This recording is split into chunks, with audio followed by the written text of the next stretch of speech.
Welcome to Truth Be Told with T Green, Real Deal, and Coley Cole. Welcome to Truth Be Told with T Green, Real Deal, and Coley Cole. Welcome to Truth Be Told with T Green, Real Deal, and Coley Cole. Welcome to Truth Be Told with T Green, Real Deal, and Coley Cole. Welcome to Truth Be Told with T Green, Real Deal, and Coley Cole. Welcome to Truth Be Told. T Green, baby. What you say, baby? I mean, we back. We back. Season 5, episode 5, last show of the season, bro. Yep. And I can't ask for a better way to end this season. Yeah. This is your boy, man. It's Real Deal. And my co-host, the God Barber, T Yes, Green. sir, baby. I'm here. I'm here. I can't wait. I can't wait. Hey, look, man. That's what it's about today. That 15? Boy, it's about the 15 today, boy. I know I went to Southeast. I know that. But I got much respect for Manatee. Because, boy, you can't say Southeast without saying Manatee, boy. I don't care where you at in Manatee County. Right. You cannot say Southeast without saying Manatee. Matter Still the number one rivalry in the county. I don't care what nobody say. Hey, man, let me, I'm just going to get right into it. Go get. I got to start off real. Let's get You know to what it I'm saying? then. I want to introduce this brother so we can get on into Boy, it. let's So get- we only got an hour and a half to Yeah, do but this. Let's get to it. Listen, TBT, College Hall of Famer, 2-time national champ, 3-time MVP, Big East Offensive Player of the Year, consistent All-American. Number 15 got retired, Green. Yes, I don't even know how boy. you got the jersey on, but 15 was retired, baby. Boy, I got it on, boy. I got it on. Listen, man. There's many, many more accolades I can talk about. But I want to just go ahead and get straight down to it, man. Manatee legend. Today's guest, and we're so fortunate to have him on the last episode of this season. Tommie Frazier. Yes, sir. In Yes, the sir, house. baby. Yes, sir, baby. Yes, sir. Yes, I'm in And the real, house. real. You forgot to say touchdown, Tom. Touchdown, Tommie. You gotta say I'll touchdown. go get ready to say you forgot the beginning of touchdown. Why you forget- Touchdown, Hey, Tommie. listen, Tommy. I'm just get straight to it, man. Get Listen, to it. Braden Harrell had the top 100 Uh-huh. between Manatee County and Sarasota County. On that list, if I remember correctly, we had Peter Ward, number 1, I think people's number one. Roosevelt Snipes, number Yep. 2. Yep. Yep. We had, it was one more, I believe, was it Sean Bank? No. Was it 80? No. No. I can't quite remember. It was the older guy. It was the older guy, yeah. It was number 4. I mean, 3. Was it Kennedy, Larry Kennedy? Nope, No. no, it wasn't Kennedy. But most importantly, you was at number 4, I believe. No question. What do you feel about that, bro? If you ask me, it was a lot of debate because as that article was coming out and being released, we were like, okay, who's going to be the top 10? Who's going to be the top 5? Yeah. And all of a sudden, when you came out at number 4, I was like, well hold on. Yeah. Here's how I look at things. You know, when you leave things up for people to judge and debate, everyone has their different opinion, how they value, how they see different athletes, and what they view as how they perform. You know, so, for me, I don't care how people judge me. My actions spoke for the way I played, spoke for me. Yeah. And so you put me where you think you are. But I didn't lose very many games. Bottom line, I didn't lose very many games. The reason I feel like he wasn't number one, if Tommy would have won the state championship in high school, he would have been number one. That's what I feel now. Well. That's what I feel. All right, I understand that. Mm-hmm. I get it. Because sometimes the whole Super Bowl champion. Yeah. But everything Yeah. is always based off championships. Yeah. Right. You know, you can look at anything. You go look at Charles Barkley. Charles Barkley is known as a Hall of Fame, but his downfall, he didn't win an NBA championship. Well, let me ask you Look this, at Dan Tommy. Marino. Dan Marino, one of the greatest quarterbacks in the NFL history. His knock is he didn't want to. But I'm glad Tommy brought that up. Right. So Tommy, listen. Do stats necessarily mean you the best? No, that's what people look at numbers. because they also that's what help you judge. But if you look at the totality of a person's what they do on the field, then you'll understand the true meaning of what a player meant to their team. You know, because there's sometimes there's players who mean more to their team but they also surrounded by great players. Right. But that one player bring that team together, he's more important than anybody. So numbers is a baseline. But when you look at the totality of a person's job and what they did on the field or the basketball court, that's how you judge a man. That's how you judge him. Tommie, should you have been rated number 1? No. You don't feel that way? No, because you can ask 20 different people and they're going to have 20 different number ones. I'm asking you. I don't look at myself that way. I don't judge myself. I let what I did on the field judge me. See, Tommie. And guess what I say? I didn't lose very many games. See, basically what Tommie's saying, don't look at the stats. Go by what your eyes see. Sometimes, man, it's what your eyes see is who, you know what I'm saying, is who you feel like the best. Right. Like with Emmitt Smith and Barry Sanders. Emmitt got the stats. But what your eyes seen, real? Gotcha. I understand. What your eyes seen? And like Emmitt Smith's the Florida guy too, ain't it? Florida Gator, ain't he? Hey, we gonna get there, bro. I'm just asking the question. Don't jump the gun. I'm just, hey. I'm just asking the question. Well, y'all finna get it on today. And let me tell you, Y'all finna the get it first time I on. watched Emmitt Smith was in 1985 when Pensacola scared me came and I watched him run through Southeast in the state championship game. I'm like, ooh, who's this guy? Right. And so I knew Emmitt Smith, but back then that he's gonna be something special. Yes, sir, boy. Yeah, so it's not a knock on Emmitt Smith. It's not a knock on Florida. Well, it's kind of knock on Florida, but Barry Sanders, he was the truth. Okay, what He was time? the truth. What time? Let's go ahead and back up a little bit. I got that out. Let's go ahead and back up a little bit. Big dog, where you from? I mean, tell us a little bit about where you grew up at. Man, I grew up 3 minutes from where we are right now. I grew up not even 3 minutes. I grew up in Jackson Park. You know, that's when my parents, my mother was born and raised in Bradenton and met my dad and moved to Jackson Park and grew up here. We got 6 brothers, 6 kids, 5 brothers and 1 sister. And we all close knit so I grew up right around this area here. Okay. Jackson Park, man. Jackson Park, you know, JP, you know. So the home of greatness. The home of greatness. See, that's what I'm talking about. See, this is going to be a good backyard sit-down conversation, Yes, baby. sir. Yeah. Sit down. I'm talking about collard greens, black-eyed peas, cabbage, hog mugs, mac and chicken. cheese, Yeah, mac yeah. and cheese, fried Ribs. chicken. Yeah. This is the kind of conversation we're going to have tonight. Well, we just gotta make sure we got the right seasoning. Bump all that. We gotta have the right seasoning. Sometimes you don't. Season don't make. It ain't everything if you know what you're doing. Well, you just gonna find out then. Season ain't everything if you know what you're doing. Well, you tell me this. Well, you're a seasoned. When you talk about being seasoned, who really seasoned you to be able to be the talent that you were coming up from Little League on to high school? My brothers. Okay. You know, and people don't understand when you have brothers who are 10, 11, 9 years older than you, Right. and you're growing up, you had to be tough because they always tried to challenge you. And so I still remember the days we were on the side of the house playing sandlot football, and I want to play, and I got out there and they hit me, and they look at me and say, "You better not cry, get up and we'll do it again."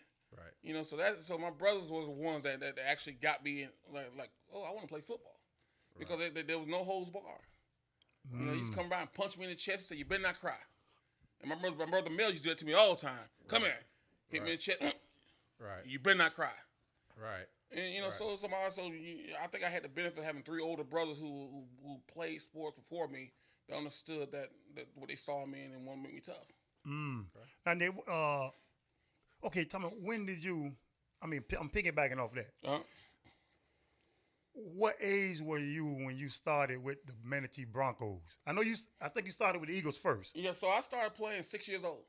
At 6. For the Pee-wees for the Palmetto Eagles. Palmetto Eagles. And I think I played a couple of years there, and I think the Pee-wee or the Eagles shut down. And I still remember that my Uncle Hubert Randall used to come through the neighborhood and pick us all up.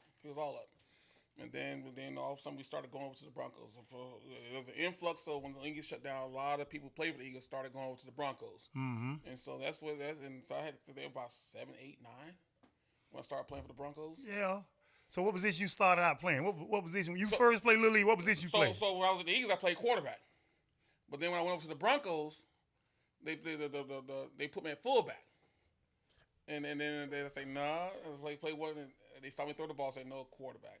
And so they put me at quarterback, and I've been playing quarterback. I played quarterback ever since then. Put you a fullback in the Broncos? I wore number 30. Who was the coach? You remember your first Bronco I coach? can't remember the coach. He was some white guy, I believe, but I can't remember. Well, Tommy. I mean, if I'm not mistaken, at some point you got the number 10. Yeah, I got number 10. Once I became quarterback, that's why I went to number 10. Right. Yeah, I always wore 10 from Little League all the way to college. Once I got to college. And then once I got to college, that's when I switched over. Who were some of your teammates on the Little League team? When you became the man, I'm talking about, Tommy, when you became... I was always the man. Come on now. Come on now. I was always the man. It just took certain people to realize I was always the man. Well, you weren't the man at fullback, were you? Who says who? So you played fullback. Says who? I was always a man, but I just knew that I was a quarterback. Okay. And this was when I first moved over. You know, of course, you move over to a new organization. They already have certain people, certain players. Yeah.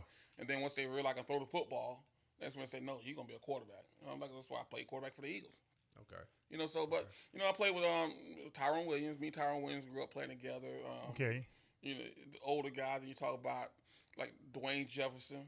Yeah. Mullet, baby. Mullet. And then when I got the Broncos, that's when I started playing head drop, Anthony Ross, Danny Dunbar. Yeah. The Rogers Project boys, the Brady East Braden boys. Yeah. And so that's how those friendships started. Okay. So let's go. Let's get. Cause I got to get to high school, Green. You got something? Well, you don't want to stay with the Broncos right quick? No, man. Before we get to high school, we got one hour and 30 the boy said some names now. He did. He said some names now. But he said he started. He started at QB. I did. Then the dude. I'm not lying. I'm not. And you know, I watched the episode with Phil, and then what say Phil?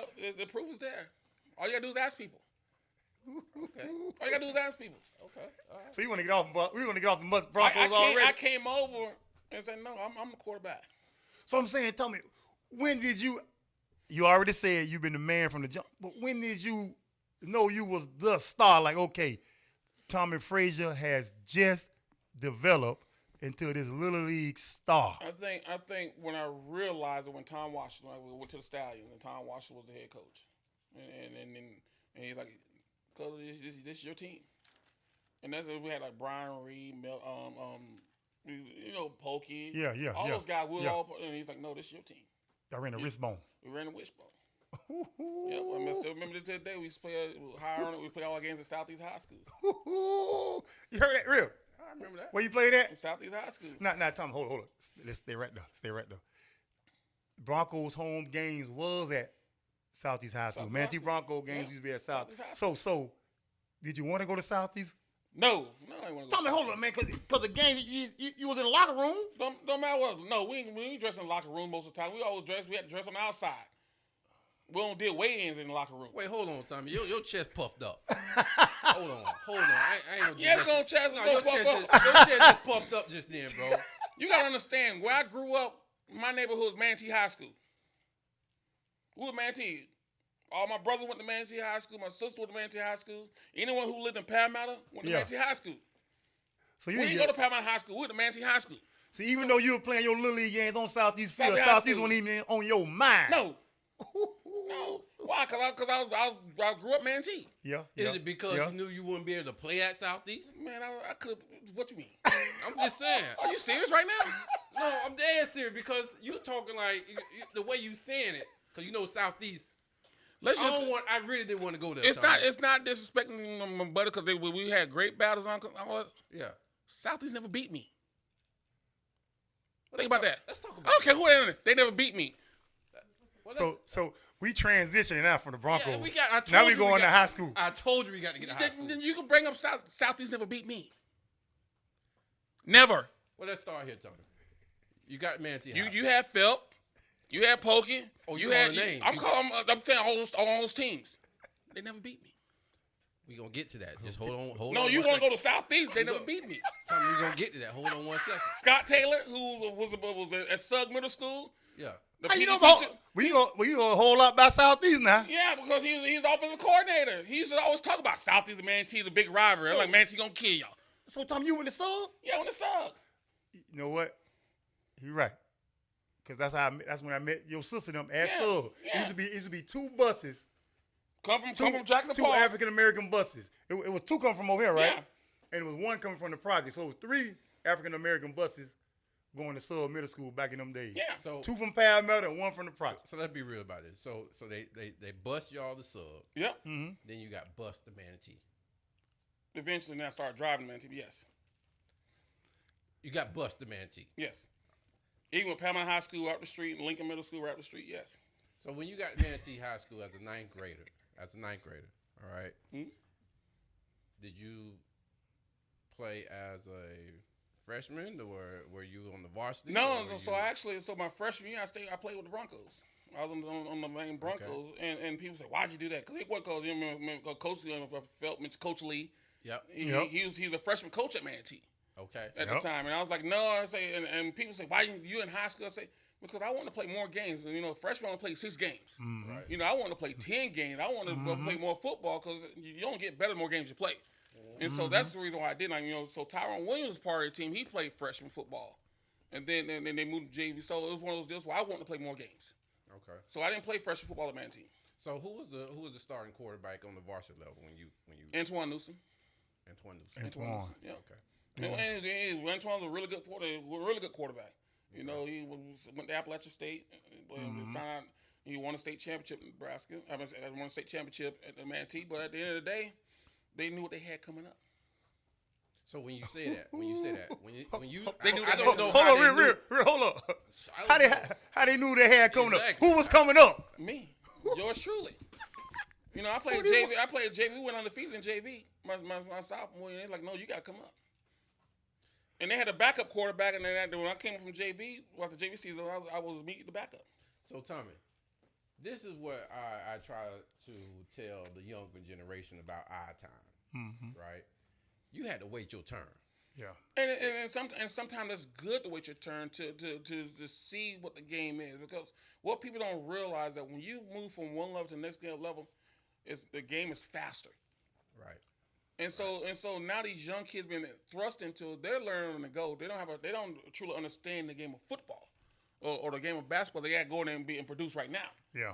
But when you have an opportunity to sit back and learn and see the speed of it, you become a better player. But it's like a different era though, man, because it's like they want you to learn right now. Because it's like these coaches these days, even in high school, well, Little League too, Little League, high school, and college, it's like they want you to come in already ready. If you're not ready, they're trying to get guys from the transfer portal. But because it's the times to where development of kids now isn't the same. Think about when you played and when you played, to where you had coaches truly teaching you the game of football, teaching you the game of basketball. Right. Now you have guys who think they know how to teach the game, really not teaching the game. Right. Because they see an athlete, and so you just want to get them on the field and, hey, you won't get the ball to an athlete. Right. To where when we grew up, here's the reason why you go run through this hole, because it's how we're blocking it. Yeah. I don't think a lot of kids understand the schemes and what they're doing when it comes to sports, because they're not teaching it anymore. Yeah. They just get the ball to the best player and let's go. Well, there's a reason why we want you to hit this hole. There's a reason why we throw the ball this on the outside instead of just throwing it up. And you're not having that. You're not having that now. Okay. See, Tommie sound like a coach. He sound like a quarterback. I was a coach. I coached 2 years in small NAIA school. I coached 5 years at Baylor University, so I understand. See, that's that quarterback mind. That's that leadership mind. You got that right. It's leadership. Look. And then he said it so smooth, like it wasn't nothing. It just, hey man, the kids don't know about the holes. Green. I don't see that. You don't see it. Let's keep going. You don't see it because you don't know what he's talking about. Hey, Tommie.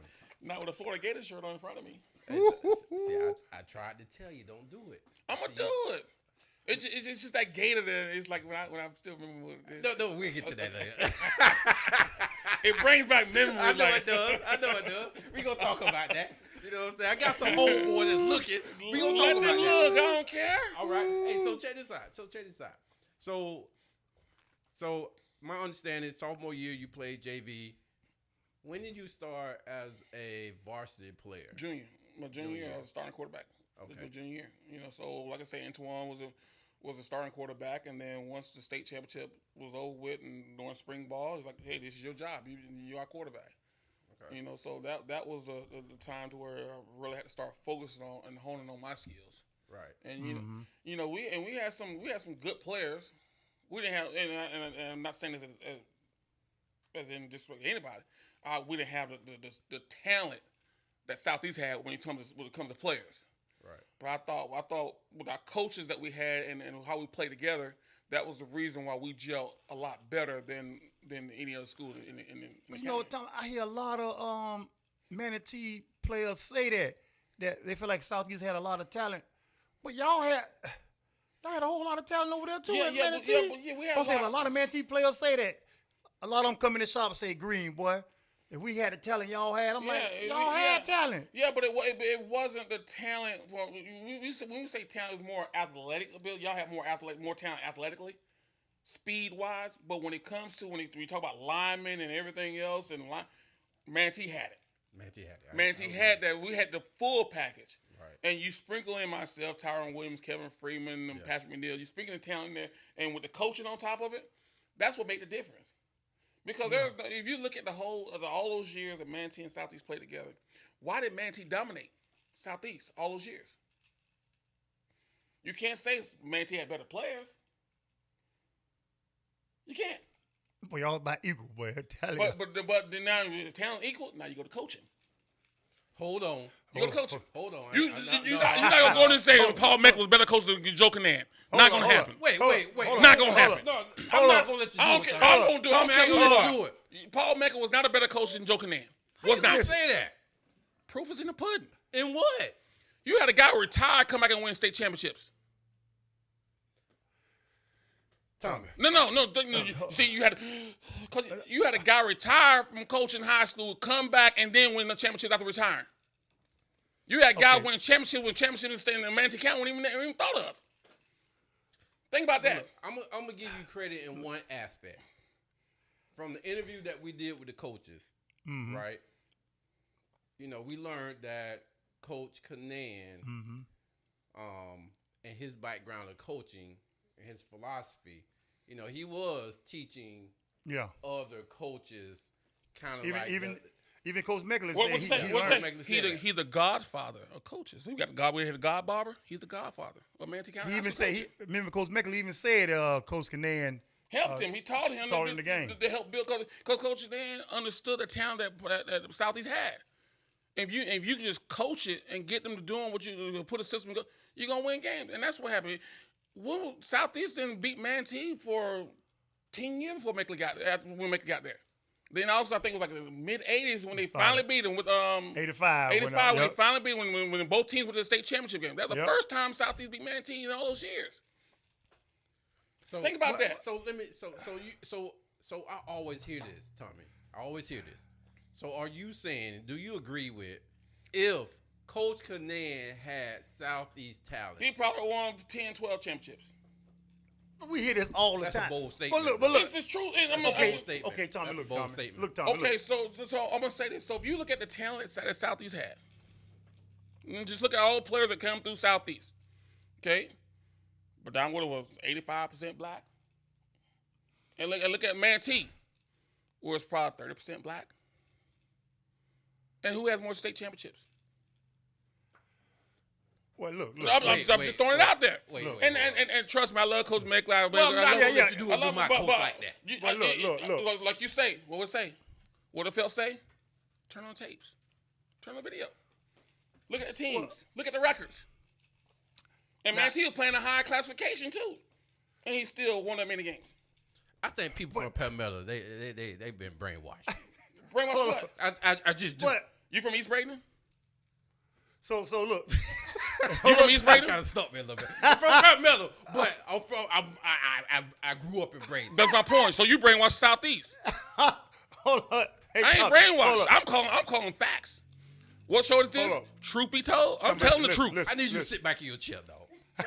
Tommy, get ready. That's what I'm talking. Hey, but you know what? I'm gonna give.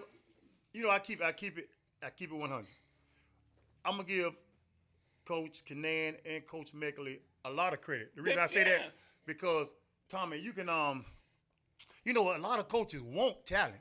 They want talent, but can you coach talent? There you go. A lot of them can't coach the talent. But on piggyback on that, a lot of coaches want talent, but they can't coach it. But those coaches who don't have the talent but can coach it are better coaches.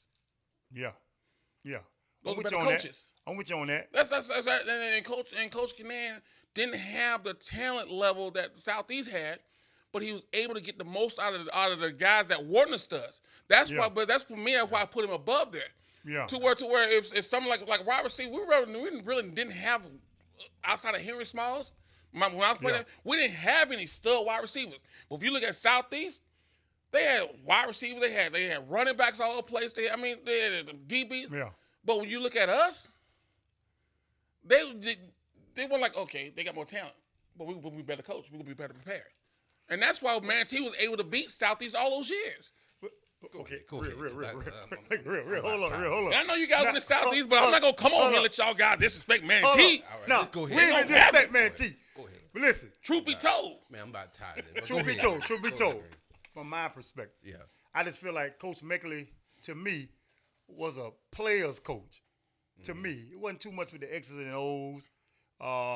He had the talent. It's like he was just he had the personality to deal with it. Right. Seemed like Coach Canaan was that X's and O's coach because Coach Canaan been through the college range. I don't think Coach Meckley. From college. Yeah, I don't think Coach Meckley coached in college. Right. See, Coach Canaan came from a college background, Right. so he already knew how to run a program. Coach Meckley, to me, was just like I say, a player's coach. He was at Southeast. It was just talent there, and you know. And Coach Canaan was a player's coach, but you knew when you stepped in that field, this is how we're gonna do things here. But I can't say this now. Coach Canaan didn't win the state every year. No. Not the years he won state. Yeah. That don't necessarily mean that was his best team. Exactly. That's what I'm getting at. Cause Yeah. because you go back, one of his best teams when we didn't win it. Right. He was ranked number one. We were ranked number one in the nation, and we didn't win it. Right. So it's not about his best team. It's about like when Chevin and William won state, that wasn't his best team. But everything fell into place. The right players coached and he coached and win. I don't want to say 85 when they won it was his best team. Well, who was their 83. Who was their best team, Tommie? In your mind. I'm gonna say Tracy Sanders, his first championship. Tracy Sanders. That was a team. That was a team. They went That was his undefeated. best team. Yeah. That was a team. That was his best team. Back in them days, they kind of wanted to go to Manatee just Yeah. silently. Yeah, we'll call them. That now, when you want to put talent with talent, now back then when Tracy Sanders, all guys, now they had more talent in the Southeast then. Yeah. But as we start growing up and going to the Broncos, you start seeing all that talent going from the Broncos going to the Southeast, and like, ooh. And all the Paramount kids started going to Manatee. Now it's like, that's why it was always the biggest sellout, the biggest game in tennis every year. Because it was basically East versus West. But one question I want to ask right quick. Hold on, real. Go ahead. Now, I want to get your perspective on this, Tommy, because the debate in the shop with Parramatta players going to Manatee. Mm-hmm. If all y'all Parramatta players would have went to Parramatta, you think y'all have won state over there? Depends on who the coach was. I'm telling you, you can have all the talent in the world, but if you don't have the right guy leading you, coaching you, that don't mean anything. I think for us, Coach Canaan was the right coach for all of us. Yeah. Because because now those kids from the neighborhood now going to Paramount High School, and they're doing okay. Yeah. Now just imagine all like myself, Patrick McNeil, Kevin, all Kevin Freeman, all those guys from here went to Paramount High School. Coach Canaan might would have wanted to come coach Paramount High School. Well, we know we've heard the stories. And trust me, there's a lot of dynamic in the school system. Of course, there's a lot of that. Right. Yeah, but it's just one of those deals that, hey, it benefited me, so I ain't complaining about it. So let me ask you this, Tommy.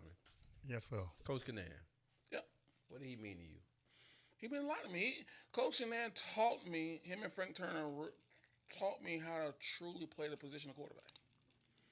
With his experience from being a college coach, his system was set up to make sure that the guy played quarterback and wasn't necessarily the best athlete, but he's going to be a leader and he's going to understand how to read defense and run the offense. And so that's when I truly started learning how to play quarterback on Joe Canaan. Things he had you.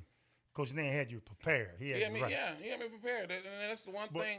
But Tom, you had that talent now, Tom. You also had the talent now. I wasn't the best athlete though. People tell you I wasn't the best athlete. You might not be the best athlete, but you was the best quarterback on that campus. But here's what I did. I had the drive. I had the passion. Yeah. I'm not gonna lose. That's where I stood above a lot of people, to where I didn't always necessarily go off my talent. I'm gonna do it. I had the will to win. But so by you saying that might have made Coach Nan's job a little easier now, Tommie, man. It Boy, does. Tommie, man, you were special, man. When you, and I always tell people, when I tell these young kids that I work with in quarterbacking out in Nebraska, if you got the will to win and will to want to be great, you don't have to be the most talented, because your will and your effort and your attitude gonna propel you through all circumstances. When did you get that will, though? When did you start getting that will to be great? When I went to the Broncos. Like then? Look at the talent I had to go against. I had to play against. Right. You know, they weren't easy. They were always talking noise. Oh, you from Paramount, you got it. Okay, I'm gonna show you. You got something to prove. So I had something to prove. So Paramount people was mad at you for playing with the Broncos? Yes, yeah, they're mad at all of us. But at the end of the day, we had to do what we thought was best for us. Because you know we didn't want to play for a losing program. You know, if you look at me and Tyrone Williams, we played on the same team all the way to the pros. And the one thing you can say, we never played for a losing team. I'm gonna tell you, boy. Hey, listen, man. I don't know about no other little league organization. Yeah. And I'm not gonna say anything bad about no other little league organization. But the Manatee Broncos, back in them days, back when I came through, on to Tommie them, the same stuff that we say about the Broncos, Tommie's saying it right now. And Tommie 3-4 years under me. Right. Man, the Manatee Broncos league was serious. Them coaches back then had you prepared, man. Yeah. Hey, look, and it's one coach that everybody can relate to. I'm not disrespecting no other coach in the Broncos history. I know about Coach Lee. That was my Broncos coach, Coach Lee. But everybody got a connection with Coach Tom Washington. Tom Washington. Yeah. What Phelps said. Yeah. Tom Washington. Tom Washington touched everybody. What Tom is saying. Tom Washington. He's the one that really got me to like, okay, you're a football player. Let's get the best out of you. That's what's up. Yeah. In Little League. So I wanna do this real quick. We gotta go on. Got to go on, man. We'll be Why 5 we gotta out. go on? Well, one. I got Tonight's two, show. I got two things. I got two things. One, you said we only got an hour and 30. So, but here's the thing. Let's get to Phil real quick. Phil said on our TBT. But now we're going back to high school now. Oh, we in high school. We still in high school. Still in high school. Yeah. Phil said Freddie Smith sat in that same chair, and he told us if he went to Manatee High School and he's a tailback, your current tailback at that time was Tyrone Williams, he would have had to move. What's your opinion on that? You played with Phil. You saw Phil. Here's what I'm going to say.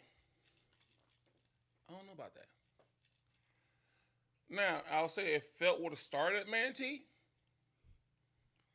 then he probably would have been the tailback. But you have to also understand, Tyrone started at Manatee. Tyrone started games as a sophomore.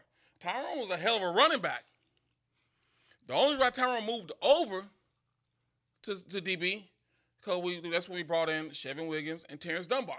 To where so what we had, so Tyrone he could focus more on DB because that's what we really need him. Right. Now, if we had DBs and we didn't need Tyrone over there, Tyrone would have been at the 1,500, 2,000 yard rusher for us. Tyrone's a better running back than Chevin, believe it or not. And people look at me like I'm crazy. Tyrone was a better running back than Chevin.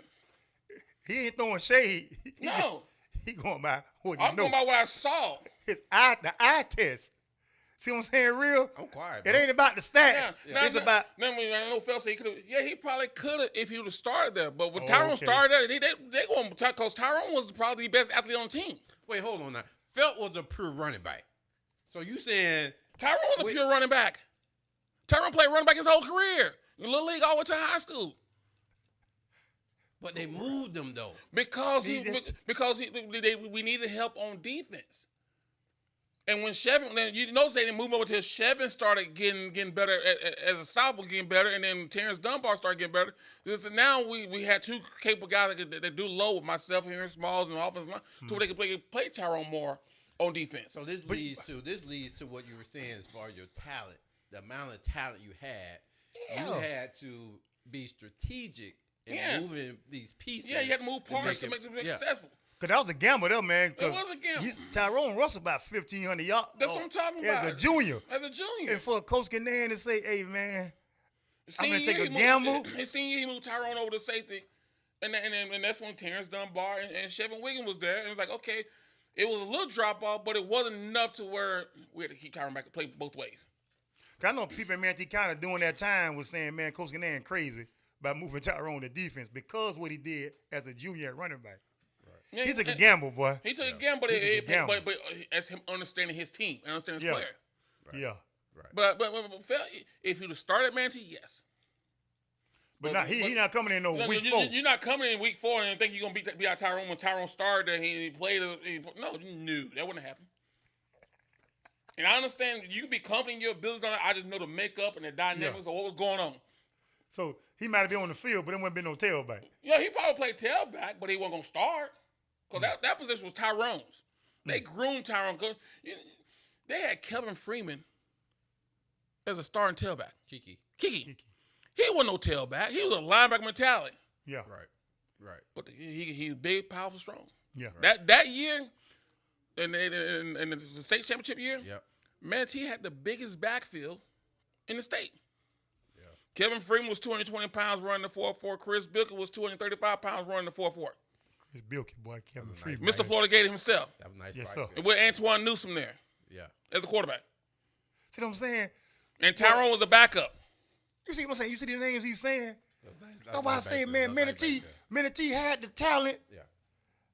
I just don't like when I hear Manatee players say they didn't have what Southeast had. We did. But I think, I know what you're saying, but I'm saying, I don't like y'all putting yourself down like y'all didn't have that, man. Y'all had it, man. No, what we're saying, we're not putting ourselves down, but when you go and say, okay, look at your defensive backs. Yeah. Did Manatee have the same quality defensive back that Manatee had, that Southeast had? I got you. Did Manatee have the same quality wide receivers that Southeast had? Right. Now, when you look at the quarterback and running backs, you can say yes. Did Manatee have the same quality linebackers that Southeast had? Now, what you talking about? Your year, or you want me to go? I'm talking just from the history of Manatee, but even my year. You know, you got to realize, my senior year, we played with young guys. Justin Stevenson was a sophomore. But Jess Stevens was, that was. He turned out to be a beast, but he turned out to be a beast in high school. But he's a sophomore starting for us. My senior year. Yeah. Chevin Wiggins was a sophomore starting for us. Now, when you look at the history, they became great players in high school. But you saying Manatee playing with sophomores on the field on defense? When did that ever happen? Hey, Tommy, defensive backs, but y'all had Farron Horn back in my days, Alvord Mays. Boy, Okay, now call all Southeast DBs. Okay, I played DB, but I wasn't like. No, I'm saying, but you're talking about just local talent. The list is longer for Southeast having more skill talent than Manatee. Yeah, but y'all, them boy had some celebrated Hey, Green. defensive players, boy. We We did too now. Yeah. We got to go. We got to keep going. God dang, Thomas said he wanted. Well, I want to. But I wouldn't want to go Southeast, We though. about to end the high school stuff. So let me ask you this: Yes, sir.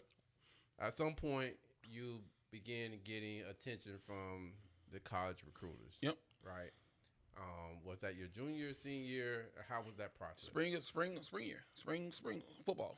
Okay. I still remember, just like it was yesterday, and he brought this to my attention because I eventually went to Nebraska. But Nebraska recruit Kevin Steele, the guy that recruited myself, Tyrone Williams, and Justin Stevens, Chevin Wiggins, Nebraska. Was in the locker. Was using the bathroom in the locker room. He walked in, used the bathroom, and I walked in. And looked at me, and he said, I hear big things about you. That's when y'all was at Manatee. That's at Manatee. He came in the locker room. Yeah, he came in the locker room to use the bathroom because we was doing spring practice. Okay. And we were going to walk out. He's walking in, and he looked at me and said, hey, I hear big things about you, good things about you. That was the first time I'm like, oh, okay. Didn't think none of it. And then when he started truly recruiting me, he reminded me of that conversation with me, that little brief bump in. I'm like, okay. But my sophomore year. Sophomore year. Sophomore year. Yeah. So as your senior year, and at this point you are Tommie Frazier. right? You were Tommie Frazier. Everybody know who number 10. Of course. Manatee High School. Top 24 best player in the country, USA Today. Parade All-American. Parade All-American, right? yep. USA. Along with Reggie, his Yes, brother. sir. Big Green, Big Green. Big So- Green, baby. So doing And, that, and that's rare. You have two people from the same county, a part of that team. That's rare. that's I have to agree. Yeah. That is rare. So that Parade All-American back then will be a 5-star. Be a 5-star today. Be a 5-star. Right. Yeah. Yep.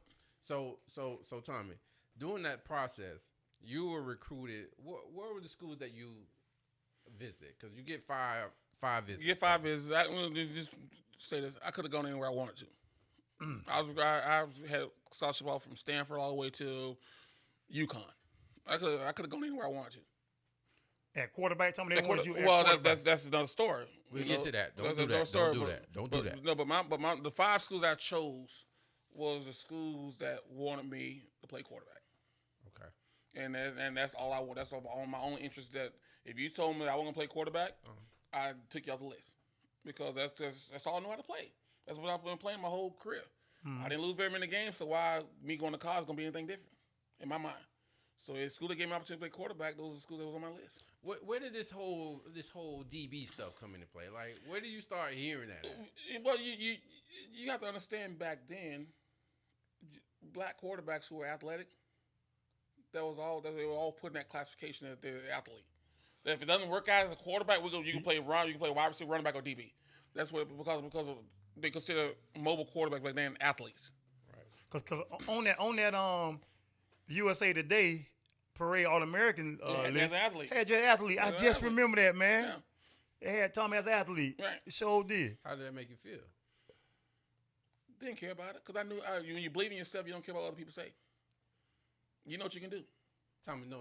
You had to feel something. I did not. You was a quarterback. In your mind, All you your were life. Tommy, you was a quarterback. True. So to see athlete as a Parade All-American, the highest of the high, and they put you as an athlete, you had to feel a little bit disrespect. I did not. You know the reason why? Because I was part of that team who said I was one of the best in the country.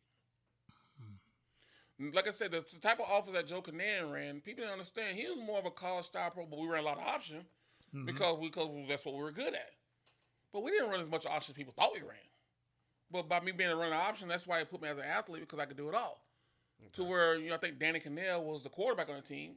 He was more your prototypic drop-back quarterback that was coming out of high school. So just me being part of that team, I was grateful for that because I knew that there's too many schools out there going to see me as a quarterback. And once I get the opportunity to play quarterback, then I'm going to show them what I can do. Tommy, let me ask you this. Colorado. Yep. Loved them. Actually, Colorado's my school I wanted to go to. You want to go to Colorado? Yeah. Wait, hold on, Green. You wanted to go to Colorado, but you didn't, right? No. Let's find out why. They you turned me didn't. down. No. Let's find out why after this break. All right? I just told you to turn me down, but we'll get into a story after that. All right.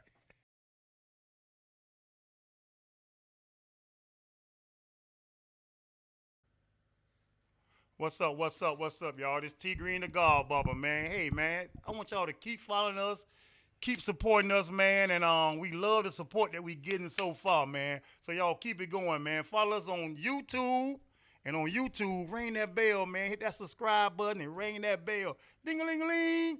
And also follow us on Facebook, man. So y'all, let's do this, man. Let's keep this thing going, baby. Hey, Green. Matter of fact, man, let's do this. If y'all liking what y'all hear so far with this interview with Tommy, he all right, you know what I'm saying? He all right. I'm actually enjoying myself. But, man, y'all make sure y'all support us, man, by make sure you guys hit those stars. Show your appreciation by stars. We love it. We always love it. Hey, also, if y'all haven't heard yet, man, my boy B. Reed got Between the Lines. No, read between. I do it every time. Read between the lines, man. I want y'all to check out this real quick. Make sure y'all support him as well as he starts his new podcast, Read Between the Lines.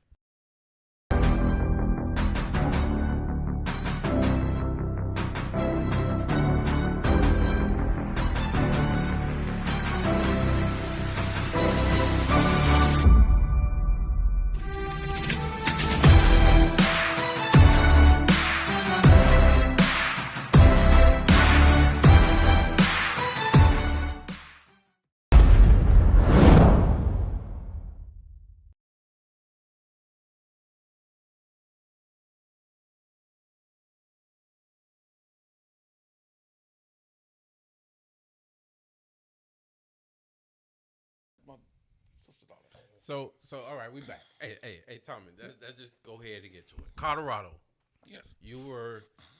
That was your school that you wanted to go to. And let me just say this before you comment. If I'm not mistaken, Colorado, did you feel like you wanted to go there because they fit your style? I know Cordell Stewart was there, I believe. Mm-hmm. Or was it because Coy Detmer arrived on the scene and you didn't want to compete with Coy? No. You want to know the true story? Here's the true story. Okay. So Colorado was my first offer. First offer that out of the 5 I got, they were my first offer. And so they were also my first trip I took. And so Colorado had a system. They always bring out their top players the first part of recruiting. And then when they offered you, everyone they brought in, the ones they offered already. And so they made a sales pitch. And it was one of those deals to where when I got there, loved everything about it. And so Bill McCarthy brought me to his office after the whole weekend, brought me to his office and said, hey, so how'd you like it? I said, I had a great time, great experience, love it. I can see myself here. And he said, but I'm not going to make a decision until I fly back to Florida and talk with my parents. Because they both say, hey, whatever decision you make, we're going back, but before you make the decision, come, let's talk about it. And so he's like, well, if you don't commit now, then we can't guarantee that you won't have a scholarship. Mm-hmm. And I said, well, I'm going to take that chance. I said, but I'm not going to make a decision because it'll be the first time I left my parents to go away from school. Right. And so I get home. So he said, okay, well, meanwhile, Eric Bieniemy, Darren Hagen, Mad Dog, who was strength coach, called me and said, hey, you go talk with your parents. We understand what you're saying because that is a long way. And then we'll hold them off. So meanwhile, I get back here. Now it's 3-hour flight, 4-hour flight back here. Sit down, talk to my parents, and say, hey, I really like this place. I see myself there. Like, where you want to go, let's go. So I got ready to call Colorado, letting them know I'm coming. Mm. Les Steckel, who was offensive coordinator, quarterback coach, called me. He said, okay. And he said, Coach, he said, Tom, how you doing? I said, Coach, I'm doing great. He said, I was just getting ready to call you. He said, you were? I said, yeah. He said, well, I just want to let you know that we sat down and we got this commitment from a kid out of Mission, Texas. I think it was Mission, Texas, named Coy Detmer. And Coach wants to change his whole offense to more of the shotgun spread offense type deal. So we don't see you as a quarterback in our system anymore because we're gonna change our whole office system. And I said, oh really? I said, okay, Coach. I say, things. I said, I was just getting ready to call you, let you know I was coming to Colorado. Mm. And it's like a long pause. Like, what? I say, yes. I said, give me time to talk to my parents. They were on board. He say, but don't worry about it. You give me you instruct my time, so sign him. I said, you're gonna be seeing me in 4 years now. That's a true story. And after I got the younger phone, Lester kept calling me. Eric Bieniemy called me. Darren Hay called me. They kept calling me for like 2 weeks. I said, no, if they couldn't respect me enough to give me the opportunity, kid coming from Florida, want to go to Colorado, give me time to go talk to my parents, then that means they really didn't want me. Wait, that's the story. Now, we going to get into that battle. But, boy, Colorado, boy, y'all felt this brother, boy, he did, boy, when y'all turned him down, Lord have mercy, y'all felt him. So go ahead, Real. So was Colorado an inspiration or had somewhat of a factor in you deciding to go to Nebraska, which was in the same conference? Not necessarily because actually the school I really wanted to go to was Clemson. Okay. Clemson. That's when they had Ken Hatfield. He was running the option style offense. The pro. That's where I really want to go. But then there's rumors that he was going to be fired. And the one thing I always want to do at any school I go to, I want to make sure that coach is going to be there in my full career, or even close to my full career, because you never know what's going to happen. But at least I know they're going to be having 2 or 3 years with that coach. And sure enough, the next year they fired Ken Hatfield. Oh, wow. Notre Dame. Everyone around here thought I was going to Notre Dame. Tony Rice was still there? No. No, Rick Meyer was there. That's Jerome Bettis was there. I went down. Rocket and Smile. That's when they were preparing for the bowl game versus Florida when they beat Florida again in the game. But that's no story. We'll get to that. Yeah, but they had already told me that I was going to redshirt. Okay. How do you know? That was my whole mindset. How do you know I'm a redshirt? You don't know that. Right. Syracuse was another school. I just didn't care for the head coach. They loved I was a huge Syracuse basketball fan. Yeah. And they also played. They say you play basketball in high school. Hey, you can come play for Jim Boeheim and because Syracuse was my school when it comes to basketball. Because back then that's when they had Stevie Thompson, Howard Trish, Yes, Ron sir. Cycler. I mean, See, a lot of people didn't know about Tommie playing that's basketball now. They was balling. I thought, I had some skills in basketball.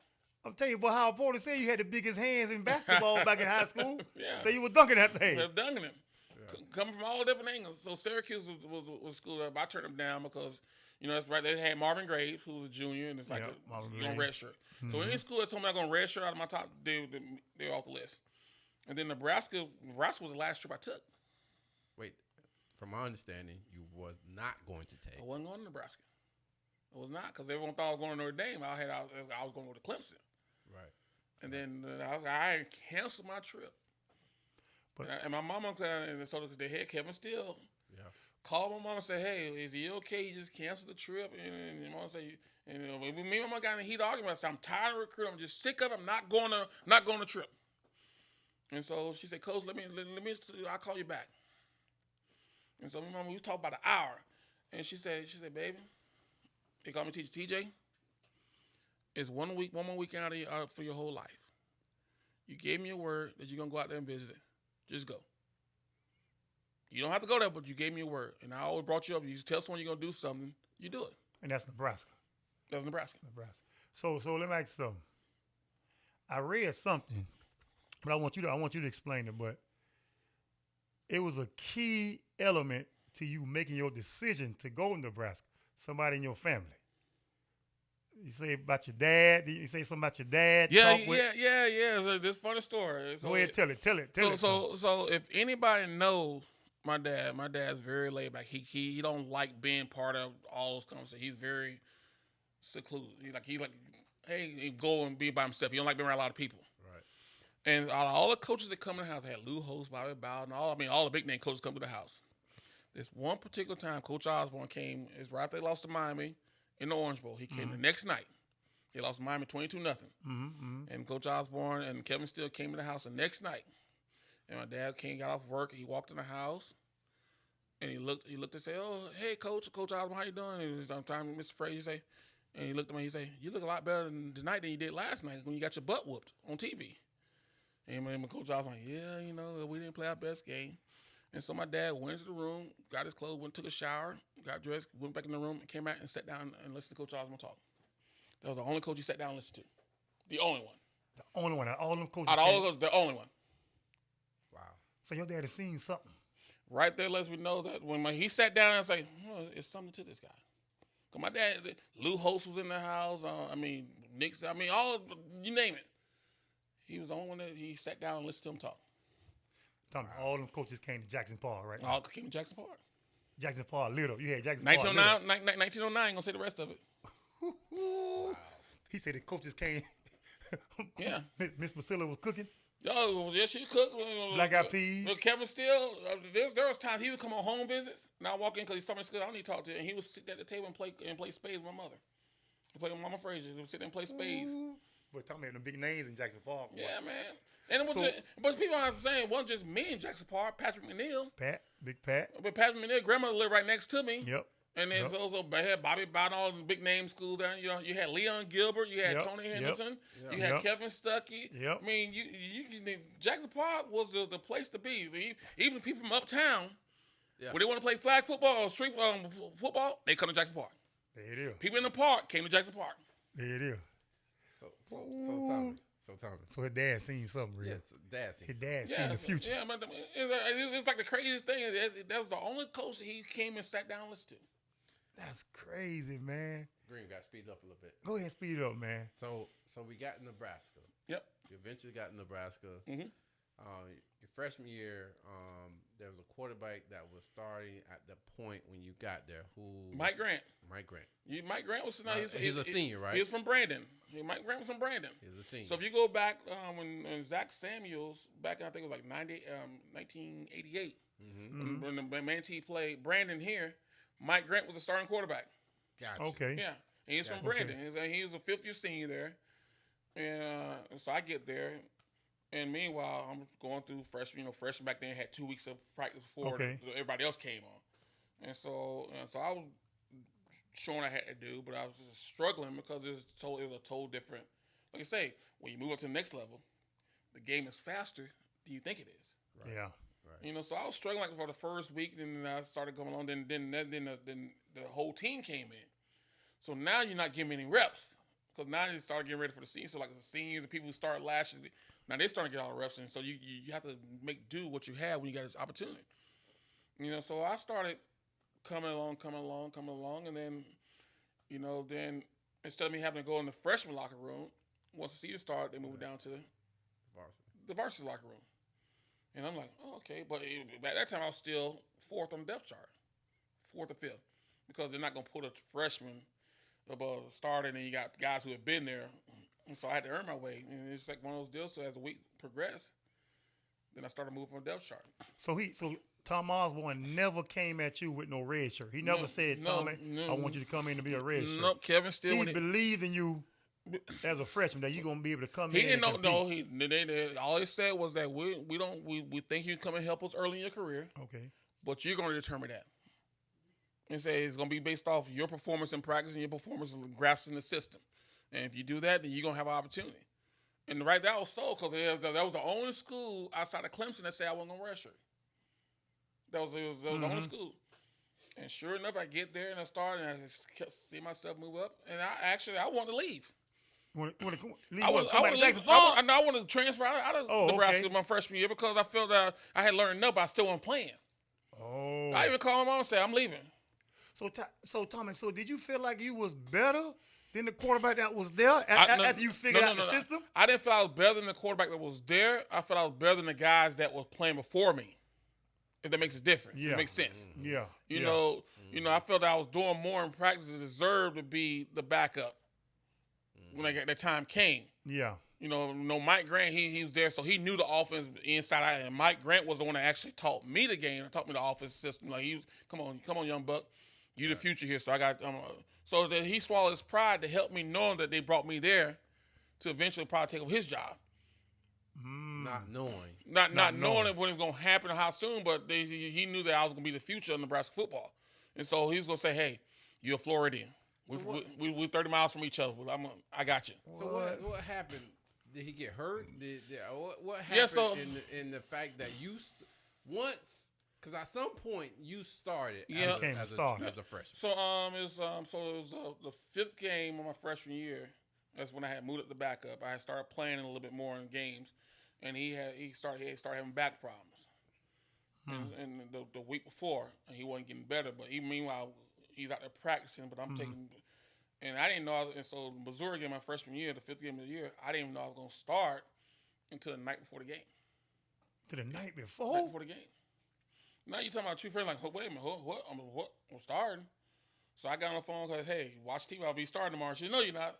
And went out there and had a good game, and the rest was history. So what was your mind at? I mean, when you got that nod to say you're gonna start? Was you nervous? What was it? Yes, put me in your mind. Tom, what was that? Yeah, of course you're gonna be nervous because now it's like you're the guy. You're a true freshman starting at the University of Nebraska. The first true freshman to start in the University of Nebraska ever. Before I got there. What? And it's like, okay, they handed the keys to a true freshman. Now, people don't realize my offensive lineman was Will Shields. Big Will Shields. Okay. Big Will Shields. Hall of Famer. Wow. He was a senior. He was my offensive lineman. So Will was a senior then? Will was a senior then. Big Will Shields. And now just imagine NFL Hall of Famer, college football Hall of Famer, a senior, All-American. Now you got this freshman leading him. And he looked at me, and I stood in the conversation. He said, hey, trust your lineman. I said, no, said.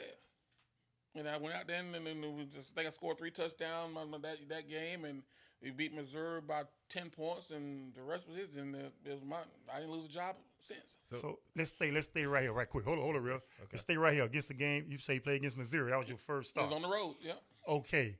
I was watching the Michael Vick story, and it was something similar to what Tommy was saying. When he got that nod to be the starter. And when Michael Vick took that snap, He said the coach gave him a play just to warm him up. Just warm me up. Something simple and easy. And then he said when he did it, he said, okay, I'm ready. So what was that play he gave you to make you feel like, okay? It was an option. Okay, I'm ready now. It was an option. It was an option. I think I remember it was an option. I pitched to Derek Brown because we had the weak backs. Pitched to Derek Brown, and then the defense end hit me. I mean, he hit me like, pow. And I got up and like, okay, I'm ready now. That was it. That hit. I'm ready now. That first hit changed everything because you can take it or you can't. Right. But when you get that first hit in the pow, like you get up like, okay, it's time to play now. Ooh, and when you scored your first touchdown, Tommie, how that felt? What was your? Man, I dove. I dove. I thought I was Superman. I seen that play you dove. Yeah, back then, you know, I always love my feet. When I get close, I'm gonna dive. And I'm gonna say, you better stop diving, you're gonna break your neck. But as a freshman, you just out there just playing the game. Yeah. You're just playing. You just playing. You don't care what's gonna happen. You just out there playing reaction, instincts. And then my first time, I dove over, and Derek Brown came and picked me up and said, "That's why they brought you here." I'm like, yeah, okay, let's go now. After that first touchdown, it was on. Yeah, there, it was Tommie. on there. Yeah, I mean, You taste that end zone. That was it. You taste the end zone as a quarterback, and now you know that you're leading the team. It's like, let's get it now. That's when he became touchdown Tommie in my mind. That's when it all started. Hey, Green. Touchdown Tommie. Hey, Baby. Green. We gotta keep going, real. You gotta speed up a little Yeah, bit. speed it up, baby. So check this out. Why you gotta speed it up? You once said we got about X amount of time. You controlling the flow. Hey, You the black Chris Berman over there. You controlling the flow. Come on, Chris Berman, Berman. baby. It's 2 minutes. You gotta keep it going. hey, Tommy, check this out. So you became a starter your freshman year. The first freshman that True come freshman. in, True true freshman that come in and start. When you came in, you also had another quarterback that came in with you that same year, right? Mm-hmm. What was that guy name? Ben Roots. Ben Roots. Ben Roots. The year before that, who was that guy that came in that year before that? Tony Veland. When did Brock come in? Brooke was already there. Brooke, I'm sorry. Brooke was already there. So Brooke was already there. So Brooke was a year before me. Brooke was the year before you. Brooke was a year before me. So was that his? So your freshman year was his his red shirt freshman year. Yes. Yeah. Yes. Okay. Yes. All right. So that was one of the guys that you had to beat out. Not necessarily beat out, because he was a red shirt, and the style offense that he ran, that coach out Brooke wasn't necessarily the best quarterback for, but he was talented. Brooke was fast. Yeah. But he was also 6'3", 6'4". Right. You know, you don't see too many 6'3", 6'4" option quarterback style play. Mm-hmm. But Brooke was very talented. He actually ran a 4.4, believe it or not. He had an NFL style arm. Right. You know, so it wasn't. But I think my ability, my talent was better than his. Brooke was really smart, and so they saw that. Okay. You know, when I got to the guy that they predict to be the future was Tony Veland, and he was an Omaha kid, and he was always a great quarterback from the Omaha. And he was actually ahead of me. He was one of the guys that was ahead of me. And right before the first game, he broke his collarbone. And so by him when he broke his collarbone, that's like, okay, that's now I move up. Yeah. Now and then me and him joke about, 'cause we good for his day. It's like, hey, if no one would know, it would be Tommie Frazier when broke your collarbone. Right. And he said, "You're right." I said, "No, it still been Tommie Frazier." That's coming out to the bowl, man. And he was like, "Yeah, you're right. Yeah, you're right." Okay, but look, Tommie. Okay, when you was in high school, you said Coach Canan prepared you for college. Yes. All right, he had you prepared. Mm-hmm. Who was that coach that had you prepared to be a college quarterback? Turner Gill. The legend. Legend, Turner Gill. That was my guy. Nebraska. Turner Gill started in the '83 championship game. He was from Fort Worth, Texas. And Turner Gill wasn't even coaching the Nebraska staff. When I signed there, that's when they hired Turner Gill to come back and tutor and be my mentor. Turner Gill became the quarterback coach, because Coach Osborne was always the offensive coordinator, quarterback coach. Oh. Yeah. And people didn't know that. Oh. And so when I came there, that's when they hired Turner Gill. So Osborne knew Turner Gill would be the best fit for you. Mm-hmm.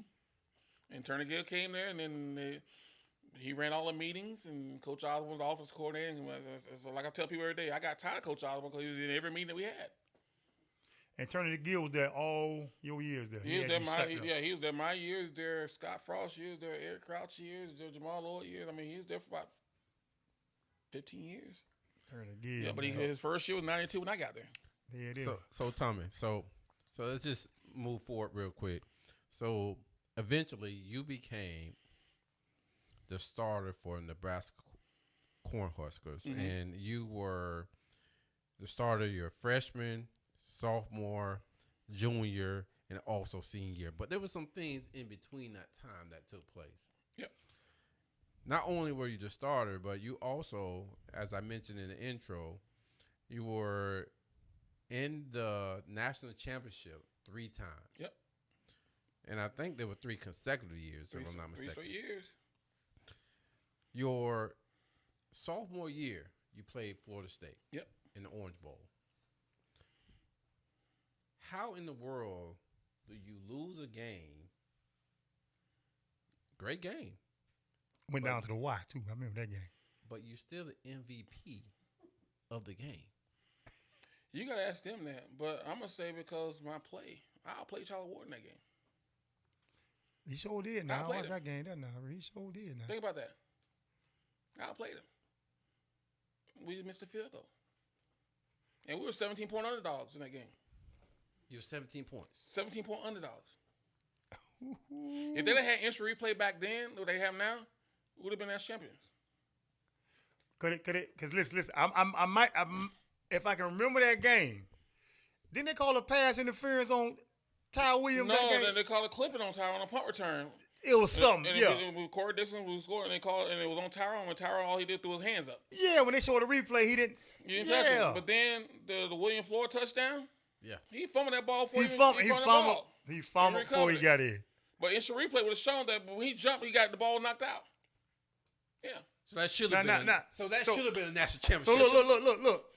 But even with all that being said, we still had a chance to win on the last second field goal. We missed it. 45-yard field goal. We missed it. So Tommie ain't talking bad about Florida State. No. He just speaking the fight. One thing about Tommie, I don't make excuses. When you lose, you lose. You lose. He ain't making no excuses, but he just breaking down the facts. But what get me green, I don't see too many times. I don't know about your time. I don't see too many times when a team loses and you are still titled as the MVP. That's impressive to me. I only heard it one time before. That was back in the day. I think that was Archie Manning. I think he lost. I don't know. Yeah. Had a losing season. I don't know if it was a Super Bowl. I can't remember. But he was an MVP on a losing situation. You don't hear that though, man. I always tell people you don't play the games to try to be the MVP. You just go out there and try to be the best you can be, and whatever happens after it happens. And that game, people made it the build up, Charlie Ward versus me. But for me, it's just me go out there and do what I need to do to help my team win the football game. And sure enough, of course, we playing Florida State. Had a little bit more extra motive behind it in the way I want to play. But I knew that year no one gave us a chance, but I knew what we had. Mm-hmm. And when it's all said and done, we came up a field goal short. But I went out there and played the game. I played the game the same way I played any other game that year. So I don't think people realize how good Tommie Frazier. Hey, I don't think they know how good and electrifying this guy was on the football field. And here's the reason this cat was a sophomore, and he talking right now like he was a senior. He like, man, look, man, we were better than them, but he came up short. But here's the reason why: when you know your teammates and you know what you have.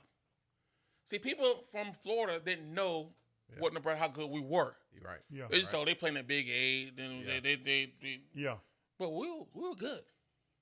Trev Alberts was our best player. Yes, sir. And people don't realize Trev Alberts played that game with a dislocated elbow. Wow. He was a Buckets Award winner. If Trev had been healthy there, they couldn't stop him with one arm. And that's what people don't realize, that we were a good football team that year. And see, when Tommie came in back in the 90s, early 90s, boy, it was some real, true dogs in college football back then. In his era. Yeah. You feel me? Yeah. And for him to come in as a sophomore and have this kind of confidence, he gonna early in the show he talking about Manatee didn't have no talent. You hear this boy right here? Well, let's Hear talk, what this boy talking about? yeah, let's talk about that talent. Let's talk about the talent because that next year, y'all play at Miami, Yep. Mm-hmm. right? Mm-hmm. In the Orange Bowl, In Orange Bowl. and that's pretty much a home game for Miami, right? Yeah, well, it was a home game. It wouldn't be pretty much. It is a home game. So Miami, if Warren I'm not Sapp. mistaken, you got Warren Sapp. Sapp. You got Ray Lewis them. Ray. No. Ray. Yeah, Ray. Ray. You Yeah. got Ray. You got Ray. Them dogs out there. You got true dogs. Yeah. But you as that year would be your junior year. Junior year. And I didn't even play that. And then that game, that was my first game I played in 8-9 weeks. What happened, Tommy? Well, blood clots. I had blood clots. I found blood clots in my leg. I started having problems. Here's the story. I started having problems the third game of the year. We played UCLA. After that game, UCLA, I woke up the next morning and I could barely walk. And so I called the trainer because normally after Sundays were our day off. And so if you're injured or something, you got to make sure you get in and see the trainer on Sundays. And so I called Kevin Steele because that was my guy. I said, hey, coach, I don't know if I can be able to make it. I said, I can't even walk. And so he came and picked me up and took me to the stadium. And of course, they did. I thought it was like I pulled a calf muscle or something like that. And so they did treat me on during the week. I didn't even practice much that the following week because I barely could walk. But it was more, but we were playing at University Pacific, which after that year they got rid of the football program. And so going through the week, and Coach Osborne came to me and said, hey, here's our plan with you. We're going to play you 2 series. If we score twice a series, you'll be done. I played 8 plays, 14 others. I was done. Woke up the next morning, couldn't walk again. They went to training. They sent me to the hospital. They did ultrasound. That's when they found out I had a clot in my leg. So right then it's like, okay, what is a clot? I didn't know what a blood clot was. Right. And so the cardiovascular surgeon, still a good friend of mine to this day, basically said, hey, this is life-threatening. And so they did all the tests. They didn't know what caused it. They said it was a hit. So then they went in and did all the tests that they needed to do. And they went in and cut my vein. They gave me blood thinners. And they dissolved it. And then they said the clot comes back in and something else. So went back in. I think I played one play. No, I didn't play next because it came back. But then they say your season's over with, maybe your career. So they went and cut the vein, tied it off, and I missed 8 games. And Goodness. Meanwhile, it was like, hey, your career's over, but you still gonna play, but you can't play because I was on blood thinners the whole time.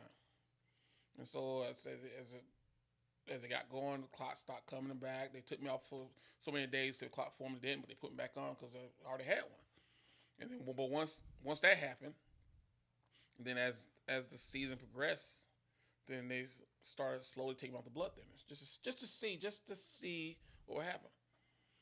And so when the Oklahoma game got back, so I started going back around practice because I remember I stayed away from the team for like 4 weeks, because I couldn't be there. They didn't want to be around them. If I came back to helping them, then mentally I wasn't prepared to be around them.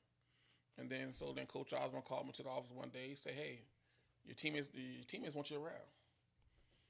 And I say, "Coach, mentally I can't." He said they need you around. And so I started coming around the locker room, and they started taking my blood thinners. And Oklahoma, the doctor, Dr. Deepak Ganghar, saying, "Okay, things look good. Medically, we're gonna keep them blood thin, but you can use them in emergency purpose for the Oklahoma game." Because meanwhile, Brooke Branger had came in. Now we weren't scoring as many points because our defense stepped up, but we were still winning football game. And so Brooke came in, and so then he said, "Hey, he can be available for emergency purposes if you really need him." And what people didn't realize, that game I wore 17. We were on the road. I wore them 17 because the last game I had played in, my away jersey was ruined, and since I was considered being out for the season, they didn't make another jersey for me. Wow. Because it was like a last minute deal. And so I didn't play that game. We won the game like 13-3. So now bowl practice start. And so now they're really starting to clear me and say, now we're going to clear him. And then I played. I started a bowl, and so it was like a battle. So you started the year. In the blood clot. Brooke came in after the blood clots. Yep. Later, You didn't play any more that season. Y'all were still I 12. played. Y'all were what 11 and 0. It was 12 and 0. 12 and 0 at that point. Brooke don't at this point. You didn't score. He was a quarterback. He was a quarterback. He was a quarterback. He don't got you guys to an undefeated season. Yep. And then the bowl game comes. Bowl game happens. Coach Osborne, and so I was cleared to play. And Coach Osborne, right, wrong, or different, always had a policy that no guy can lose his job to an injury. Mm-hmm. That if you're a starter, then when you come back in, you'll be a starter. But it was a different circumstance because of where we were now. Mm-hmm. And so we called Brooke and I in the office and say, hey, I mean, you know my philosophy, say, but you guys got to battle it out. And we go through bowl practice, and I beat Brooke out. But it wasn't by a lot. Mm-hmm. He had one more turnover than I did in bowl practices. Mm-hmm. And that's when so that's why I got the starting knob. But we had already knew that he would say, hey, Tommie, you're going to start. Whoever starts, this person's going to play the first quarter. Then the next guy going to play the second quarter. Okay. And who's ever leading the team the best is the guy we're going to go with for the rest of the game. Okay? So I go and I start the game and get off the slow start. And I threw an interception. Yep. Threw an interception. Yeah, I remember that. Well, then the next series, Brooke came in. But people thought I got pulled. Yep. But when Brooke came in, it was the second quarter. He's going to go in the game with the score touchdown. He's going to go in the game anyway. Stop right there. See, we didn't know that. Because looking at the replay of the game, Brooke came in at that moment, and they showed they showed you on the sideline, and on the sideline at the time, it was a vision of you that captured you, and you look the way that you look. I felt like, oh shoot, they pulled him. Mm-hmm. He's not happy.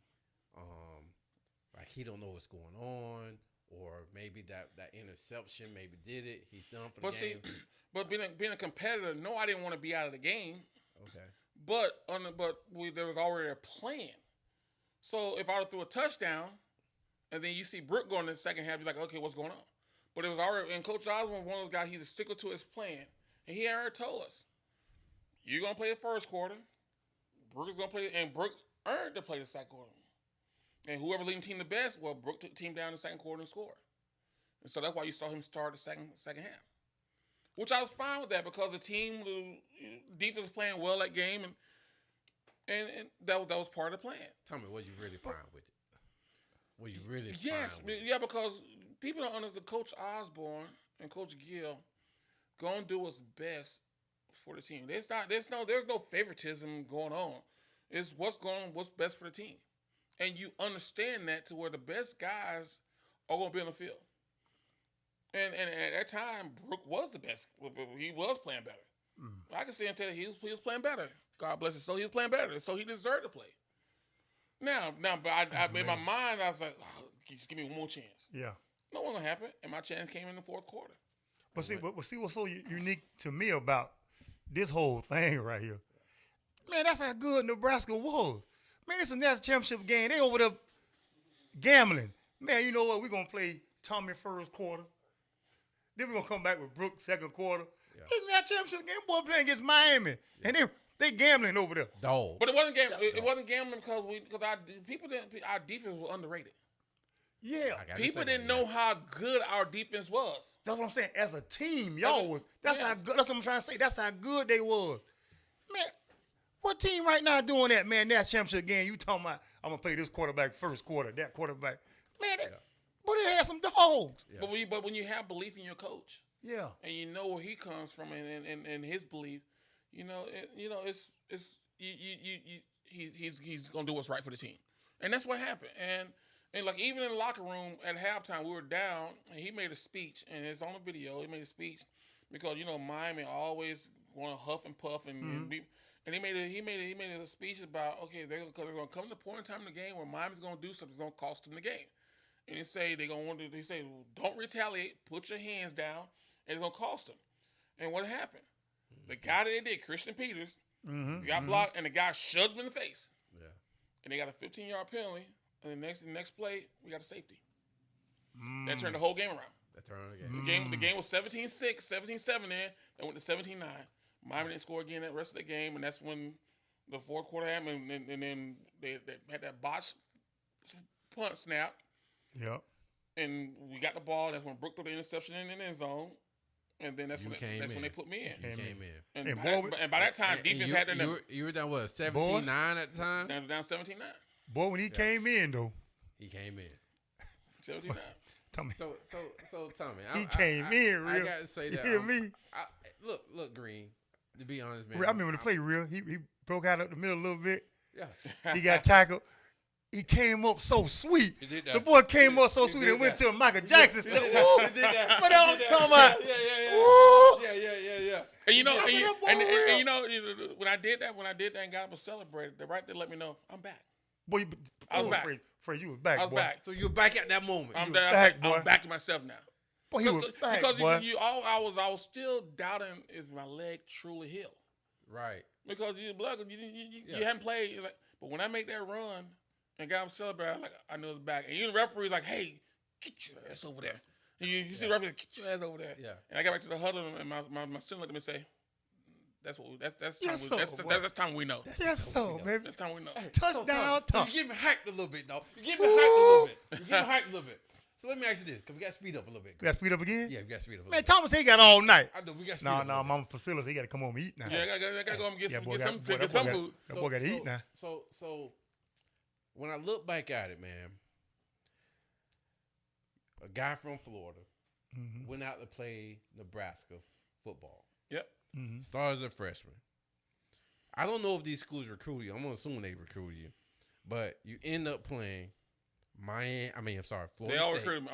Every school in Florida recruited me. So They all wanted me as a wide receiver DB. All of them. But you came back as a quarterback at Nebraska. And played all three of them. And you played them in the championship. Yep. You played Florida State, which a field goal short. Field goal. Yep. You came back and played Miami. Right? When I say Miami, dog, I got to put, because Miami, you know how Miami do. Yes, sir. Especially back then. Yes, sir. Army fatigue. Like Army fatigue. Yeah. They try to intimidate. They try to intimidate us at the pre-game stuff, dinners and lunches. They try to intimidate Was us. that the Real, Army two-line fatigue crew. stuff? Yeah. That was the Army fatigue stuff. Yeah. Yes, sir. Two-line crew, bandana. Yeah. Luke Records. Yeah, Ray Lewis on the microphone trying to rap like he's like Luther Campbell. Yeah. But you didn't see that. I didn't care about it. Where am I from? Ooh, There it is. Jackson Say less. Paul, baby. Say less. JP. So you played Miami, and then come your senior year, you played Florida. Did we play them? Lord have mercy. Or was it just a walk in the park? Tommy, let's take it easy. Tommy. Take it easy now. Tommy, please take it easy. No, you can go ahead, go in. I mean, no, take it easy. Your brother's part of that team. Yeah. See, so I ain't want to even say it, man. Man. Your brother's part of the team. Let's put some respect on this. I am putting respect on it. Florida was also, 12-0. Yep. Nebraska was 12-0. But I'm gonna tell you where we knew we had Florida. But I want to hear this right here, boy. I need to know. Yes, sir. Here's what we knew we had Florida beat. Press conference, media day. When they up in the stands, hooting and hollering at Kurt Herbstreit, doing a train, choo, all that kind of stuff, we knew we had them. And why? Because they were excited to be there. We knew it was like we've been there. There's a difference. But that's a big difference, that boy. It's a big difference. Because we had been to the last two. Miami one, the Florida State one, that's how we were. Happy. We were bringing it all in. Go back down and play. We played Miami. We subdued. Florida was like, these guys ain't ready. And yes, they come from the SEC, but they have been hitting them out. Wait, I'm glad you hear that. Hey, ready? SEC. I'm glad you say that. I don't mean to cuss, but they damn sure wasn't ready. Wait. Good. Hold Good on. Lord, I'm they weren't glad ready. you say that. SEC. First of all, when you played Miami, you were 11-0 at the point before you played the game. Yep. You came into Miami game, you was 12-0 or whatever that was. Yep. Right? You finished the season off undefeated. Yep. You came into Florida, something old. Yep. Right? I got to put respect on Nebraska right now. I got to pump the brakes. You go there. Because if you look at the timeline of what they did in that time frame, I got to give you much respect.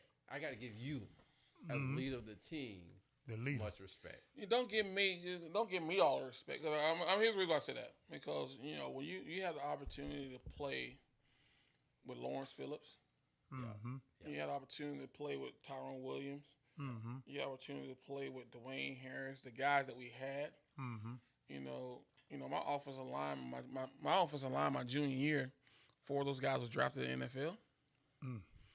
And my senior year, we had one returning starter, and we rushed to score more points with 4 new guys on the offensive line than we did the year before. That's crazy. It just tells us that it was a machine. A machine. And the only common thing was myself, Lawrence Phillips, and the center. But see, Tommie, he a leader. You hear it? Yeah. He's a team guy. But we know all that. We know about them players. I know about Tyrone. I know about Lawrence Phillips, Amon Green, all that. But you was the leader. That I was. You was the engineer of that train. That I was. And the leadership that he had, man. Hold on. I got something to say. Well, go ahead and say it then. Then say it, Chris Berman. Because when we talk about leadership, I got to ask you this. Because I saw an interview where one of your teammates said that a lot of your teammates didn't like you. No. They didn't like you. No. So how can you be a leader, but they really... Leaders aren't liked, they're respected. Think about that. Leaders aren't liked, they're respected. I rather for someone to respect me more than like me. Because I'm not trying to be your best friend on the football field. But when I get on that football field, if I'm gonna get on you, then my play gonna show you the reason why. I'm gonna be the first one on the field and the last one off the field. I'm gonna give you 100% every time I touch the ball. I step on that field. And if you're not doing your job, if I'm the quarterback, I'm gonna say it. Why do you think people don't like Aaron Rodgers? Because he demands a lot of. Why people don't like Tom Brady? Because he demands perfection. They respect him because he gets results, but they don't necessarily like him. Right. So leaders aren't liked; they're respected. I'm not trying to be your buddy on the football field or off the floor. I came here for a reason, to win games. So you didn't have I look at college, right? I got quite a bit of guys I would say is really close friends of mine. And I'm pretty sure you do, right? But so are you saying that when you were the starting quarterback at Nebraska, you're here to do a job? That's why they brought me there. They didn't brought me there to be most liked on the team. They brought me there to win football games. And still to this day, my circle is small. I don't have a lot of friends. I have a lot of acquaintances. And see, people need to understand, not everybody's your friend. They might be an acquaintance of yours. If I don't invite you to my house, you're not a friend of mine. If I see you out in the public and say, "Oh, we're acquaintances," but you come to my house with friends. Okay. There's guys I played with in college that we didn't hang out, but we're good friends today. And that's what it's all about, because you build those relationships outside of football.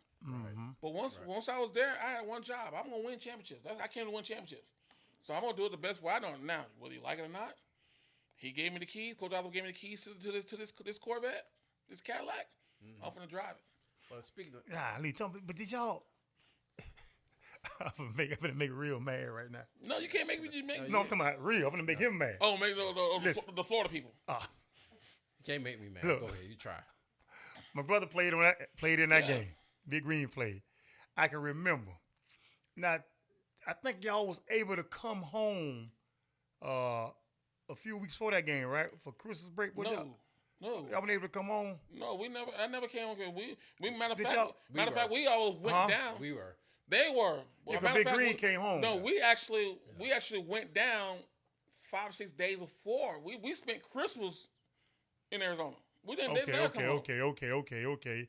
But I think my brother came home for probably a day, you know. So I might have got it mixed up because I thought Tyrone might have came by my house, but maybe I got no. Yeah, I might have got it mixed up. Before you went to ball games, we all spent Christmas where we played ball games. Okay. So I must have got something mixed up. But did y'all know y'all was gonna beat Florida like that? Yep. Like that, Tommie? Man, get out of here, Tommie. Don't do that. Like man, that? You didn't know you were gonna be like that. Cause man, that game. No. Tommie, man, listen. Here's what people don't understand. We knew y'all won't stop on offense. How you knew that? Cause y'all knew. So I don't give a rat's patootie what y'all had, and I ain't gonna curse on because I know I will say y'all ain't face those white boys like that. Woo! Y'all ain't face them. Okay? Y'all underrated our defense. Are you trying to call us a finesse team? You were. I'm not trying. You were. You know what? We can make a passing team one-dimensional. They sure did, boy. Now we can tee it up. Let's go. They sure did. We send stuff at you guys you never seen on tape. Defensively. You moving your shoulders too much for me, dog. Because you know why? Because we stopped you from running the football. You guys had negative 27 yards rushing in that game. I'm trying to tell you, boy.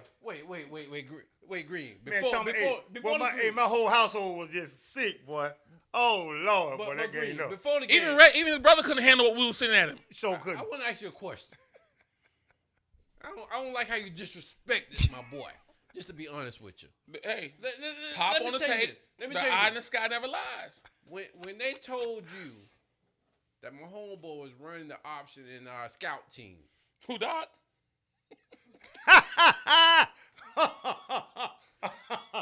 really don't like the Hold on. I really don't. Say the name again. Who? You talking about Doc Pilot? No, y'all do a Doc like that. Let me y'all tell you not something. do Doc like that. The way that they were hitting Doc that week of practice, I wish they would have been hitting you like that. First of all, you can't imitate me.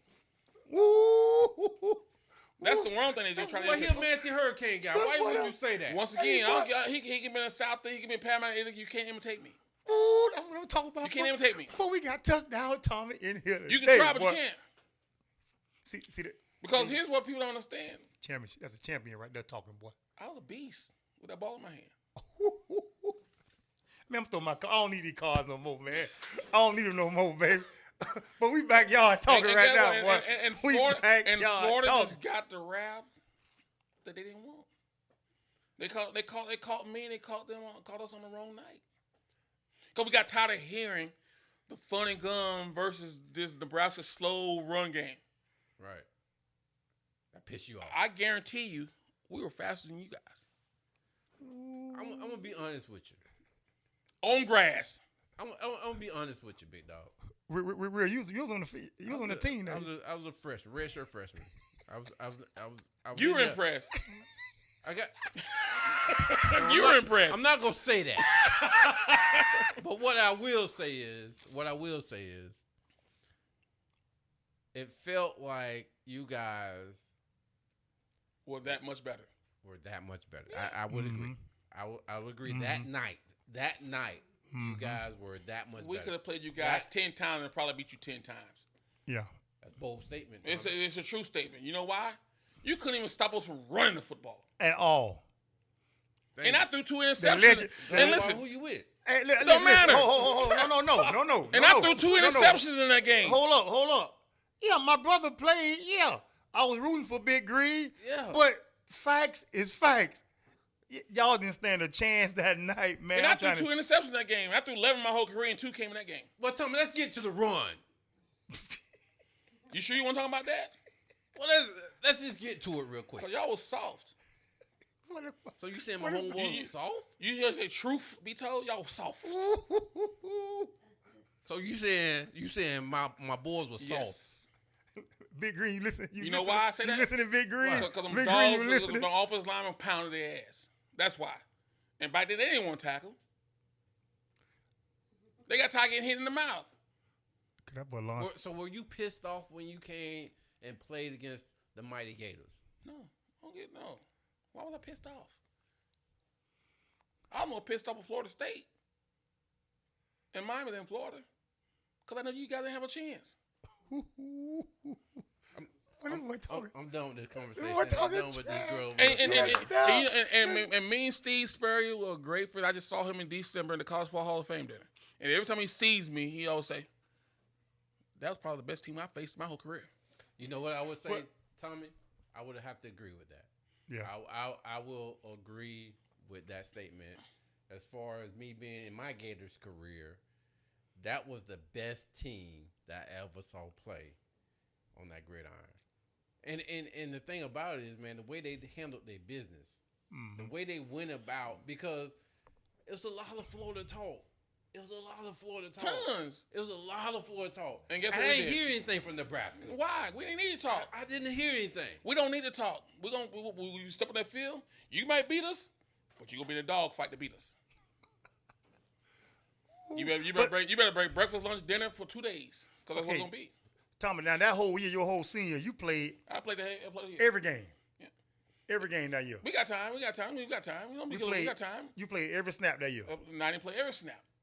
I played every. I started every game. There are games I was out of the game by mid third quarter. That's what I'm saying. We averaged 52.7 points a game that year. That's what I'm saying. See, The closest game was 14 points versus Washington State, and was up by 28. And they put the reserves in the middle third quarter, and then Washington State go out and score 2 touchdowns. They put it back in and score another touchdown. see, that's what I'm trying. See, I'm trying to get to this Heisman thing. Okay, Let's get there. I'm gonna get there right now. Yes. Listen, hear what Tommy said. They averaged 50 points a game, so he didn't play 52.7. 52.7. So he didn't play the whole game. No. So you think that was a reason why you didn't win the Heisman? No. I still think you should have won the Heisman. I might be biased because it's Pal, Manatee, kind of Braden. I feel like you should have won the Heisman. No. Break that down. No. How you felt about that? Tommy, give me the real gut feeling. How you felt about that? I will say earlier, I don't play the game for people for awards or anything like that. But I know a lot of Heisman Trophy voters back then, and what we went through that year from all the off-field problems with Lawrence Phillips, with the even Tyrone got us some trouble, even guys, it was gonna be tough because if you know that whole year is all negative on Coach Osborne. He's running a hoodlum program and everything else. It was called Nebraska program, Hoodlum? Oh yeah, we were doing some shit up there now. Come on now. For real? Oh yeah. But at the end of the day, once again, all I can do is go out and play. I can control what, like I said earlier, people are gonna vote based on how they feel you are. Yeah. I understand that. But now, do I think I was the best player in the game? Yes, Yeah. I did. But for me, I'm a team player. I'd rather have championships over an individual award. And Eddie George and I are good friends. And Eddie George keeps saying, hey, you can have a Heisman, give me a championship. No. Yeah. No. Yeah. So me not winning the Heisman, it didn't bother me because I never went into that year saying I want to be the best player. My ultimate goal was win the championship. Win the championship. Because you're a team player and you're a leader. Well, man. You can't win a Heisman by good teams.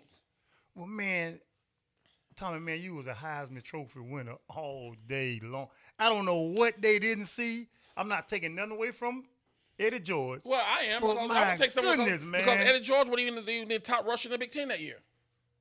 So why you think he won the Heisman? I mean, You got to ask the voters that. Timber Yakapatuka from Michigan will let the conference in rushing. I remember that. You're right. I remember that name right there, man. But Tommie Frazier didn't win. Man, when you didn't win the Heisman, it felt like, to me, it felt like when Mike Tyson got knocked out by Buster Douglas, man. Yeah. When you didn't win the Heisman. But here's why by the way that anytime a Manatee County player go off and have success or do good things, the whole county backs him. Yeah. No matter what high school you went to, I guarantee so he from Manatee County. Yeah. Right. That's my guy. I know his family. That's what it's supposed to be about. To where when I went out, I tried to make sure that Manatee County and Pat Braden was proud of what we were doing. And Tyrone will say the same thing. And at least me being on those award shows and being guess what it's doing? we need to go start looking at Pat. Man, we need to go look at Brady. They got some talent down there. Yeah. Right. And that's what I try to do was say, hey, you hear about the LAs and the New Yorks and whatever, the Texas, Dallas, Houston area. No, there's damn good football players right here in Manatee County. Yeah, man. And boy. And you notice around that time, how many of those college coaches from all over started coming to Manatee County? Yeah. So like the Darren McMillans, the Chevy Wiggins, all those guys, that happened because of what we started building. I mean, Right. Tommy, to me, your college career, man, might have been second to none. Totality. You know what I'm saying? What he just said, I don't think people realize.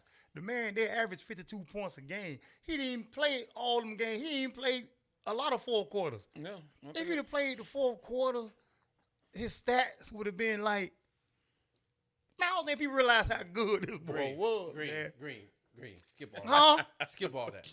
Because what I'm hearing you say, in comparison, Tommie Frazier was Tommie Frazier before Mike Vick.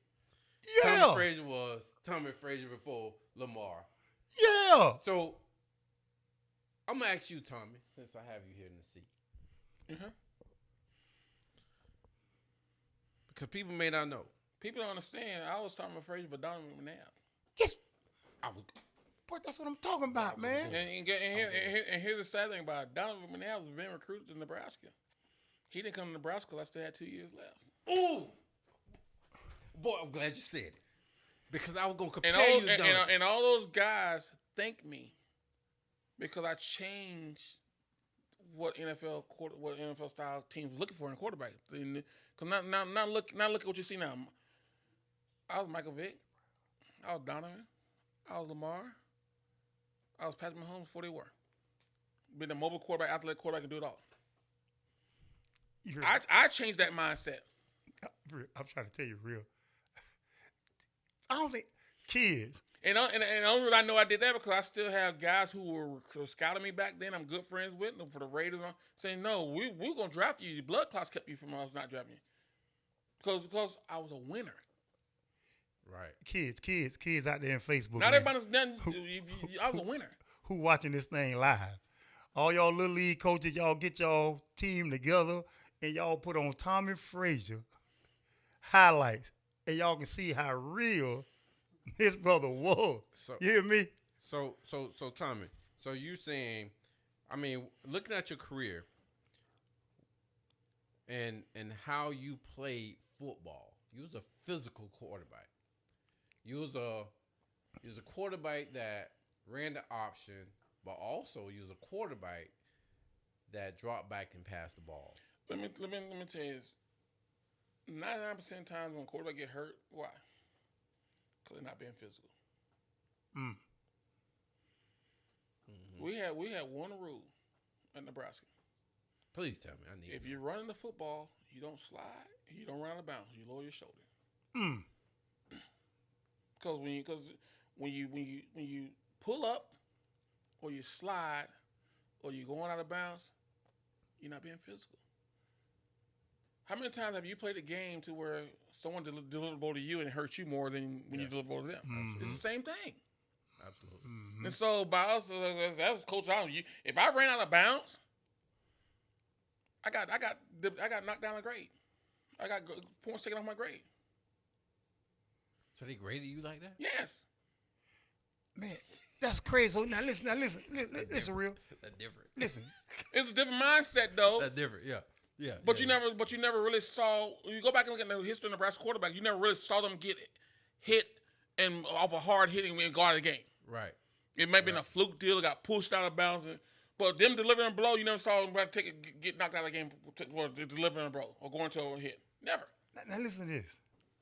Back then, the game was physical. It was physical. It's still a physical game. And they lasted longer. Now they trying to make the game safer, and they don't last long now. They get hurt. I don't understand.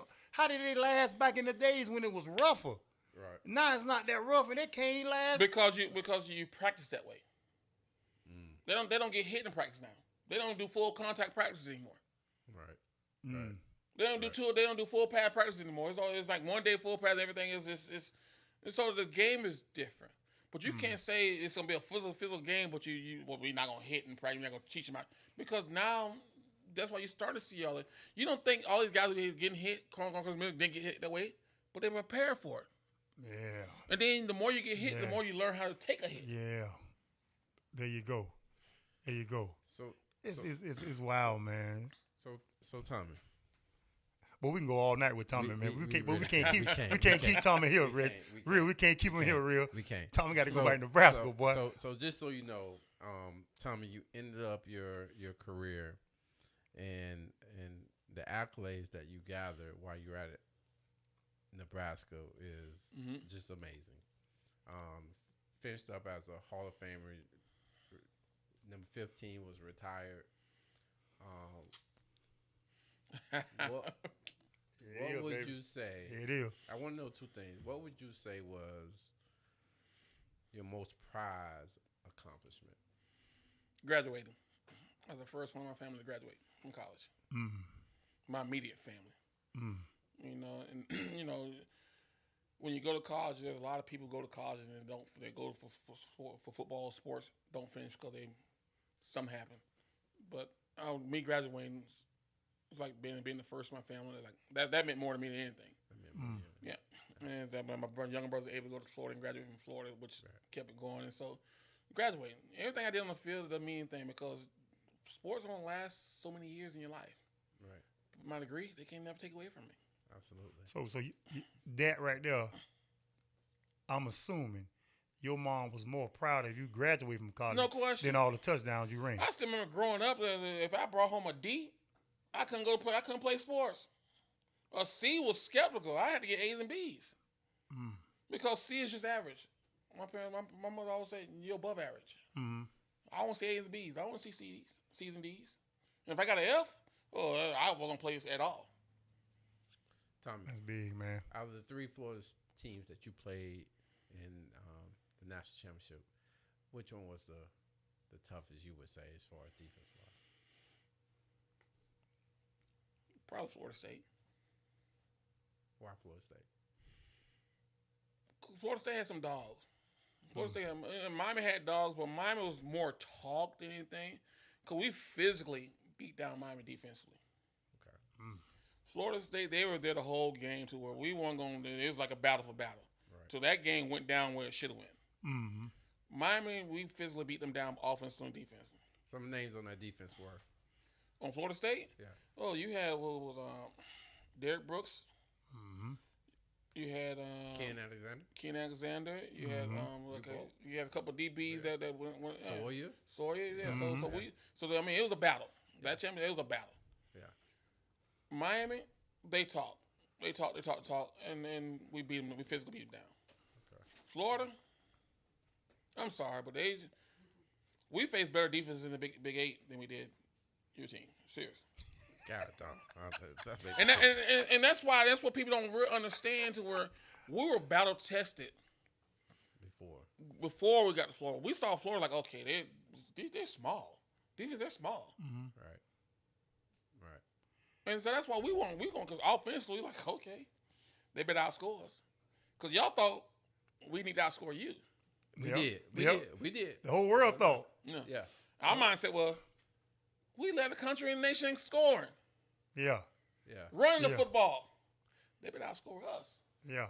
Because our defense is better than what they think it was. Y'all thought our defense was soft. Yeah. Okay. Well, Tommie, man, we about to wrap this thing up, man. I got some Hood got questions. Hood got questions. Hood got questions? Yeah, Hood got questions. Hood got questions. So we ain't gonna ask him how you felt about NFL. Well, leaving college. Well, I guess let's go. God dog it, man. Tommy, you got a little more. I got a little more time. Look, Tommy. So the blood clot. My first time really hearing about your blood clots was when it was time for you to get prepared for the NFL. Yep. So if it wasn't for those clots, so here's a story behind that. So I had blood clot my junior year. Okay. And then I go my whole senior year. Okay. I didn't have a blood clot. Okay. Right. Okay. I go to the combine. Had a decent showing at the combine. And right before they would come to our pro day in Nebraska, Okay. a week before that, I was in the hospital with a blood clot. So tell me, did you have blood clots during the whole time? No, Like, like I say, no, I'm talking about like, okay, what I mean by that, the blood clots stopped you from going to the NFL. But did you got healthy before it was time? no. So I really didn't get healthy. So like I say, I didn't have a blood clot my whole senior year. Played the whole senior year, Yeah. no blood there. And then right before the pro day, when we come to Nebraska, I was out. The week before that, I was in the hospital with a blood clot. So I actually got to the hospital the day before testing day. Okay. And I went there, and then they say, I just got a hospital blood clot. And they're like, oh, that's not, which I already knew. And I was going to retire from the game then anyway. And so then Montreal called me and said, hey, we got your rights. We would love for you to come up here. Here's your contract. We're signing this right here. We're going to guarantee you. We want you to come up here. And my doctor told me, Tommie, don't do it. Just give it the game up because you had history blood clots. And I went up there, and I played 3 games, and I got another blood clot in my lungs when I was up in Canada. Oh. Wow. So you did play Canada. I played Canada. Okay. I played and started. Once I got the blood clot in my lungs, I was done. But he had already said, you already said you was going to retire after that. Yeah, I was going to retire, but because even Kevin Still, he was at the Carolina Panthers. He said, hey, he called me on the draft and said, here's the reason why you didn't get drafted. Blood clots will stop because Minnesota Vikings will take me the last pick of the first round. Oh, okay. And the Carolina Panthers will take me the first pick in the second round. That's where I was going to get it. Okay. So I had the intel already, but it just clots. And so the clots happened, and then I go to Canada, play, and clot came in my lungs, and I'm done. Dang, Enough is man. enough. I can't do it anymore, man. My doctor told me, Tommie, you don't do it because, and young was, and once it happened, I'm done. And and it's a blessing, man, that you came out to be okay. Oh, Because yeah. that could have went south. They could have went south quickly. But I'm going to be kind of selfish right now, man. Boy, I wish I would have seen Tommie Frazier in that NFL, boy. Yeah. Golly, I wish I would have saw myself Lord, in the NFL. boy. The stuff you did on that college field, man, I'm like, God, it was only right in the athletic mind. To see if it would work. To see Tommie Frazier in the NFL, man. But, it's a reason for everything. Hey, I'm in a better place now. I'm living life. The reason why I'm in town now because my daughter had a national cheer competition in high school in Orlando this weekend, and they did great. They finished second and won one routine and won that championship anthem. And it's good. And so that's where I am now. There you go. To where I don't care about what I did in college. Like my kids don't even know what I did in college because I never talked about it. Yeah. Because I'm just dad. Mm-hmm. My son goes to University of Nebraska right now. And so he's starting to hear stuff about what I did. You play football, Tommie? No. My son's more on the theater side, show choir. Okay. He went acting. Yeah, he done sports on this thing. And so now he's there, and he sees my name on the stadium, and now all his friends say, "Oh, your dad was." And he's like, "I didn't know all that." And now he's starting to ask. I say, go ask people down there. Right. Go. I'm just dad. Wow. That's good, man. I'm just dad. And so I told my daughter last night. I said, "Now there's 2 national championships in our family. National championships in our family." My son hates that. He hates it. He hates it. That's big, man. So we got to wrap it up. We got to wrap it up. Unfortunately, man, we got to wrap it up. But Tommie, man, real quick, before I ask this hood guy question, is there any regrets as far as looking at your whole college career, looking at just your life in general, as a person, as a husband, as a father? Is there anything that you would consider as profound that made a difference in your life when it comes down to who Tommie Frazier is? Yeah. The 2 people at 1909 in Jackson Park, my parents. That's how they raised us, to be the best people you can be, treat people the way you want to be treated, and mean what you say what you mean. Your word is your truth. So that's how I live my life, and so I give everything to those 2. Absolutely. There's not a lot of people that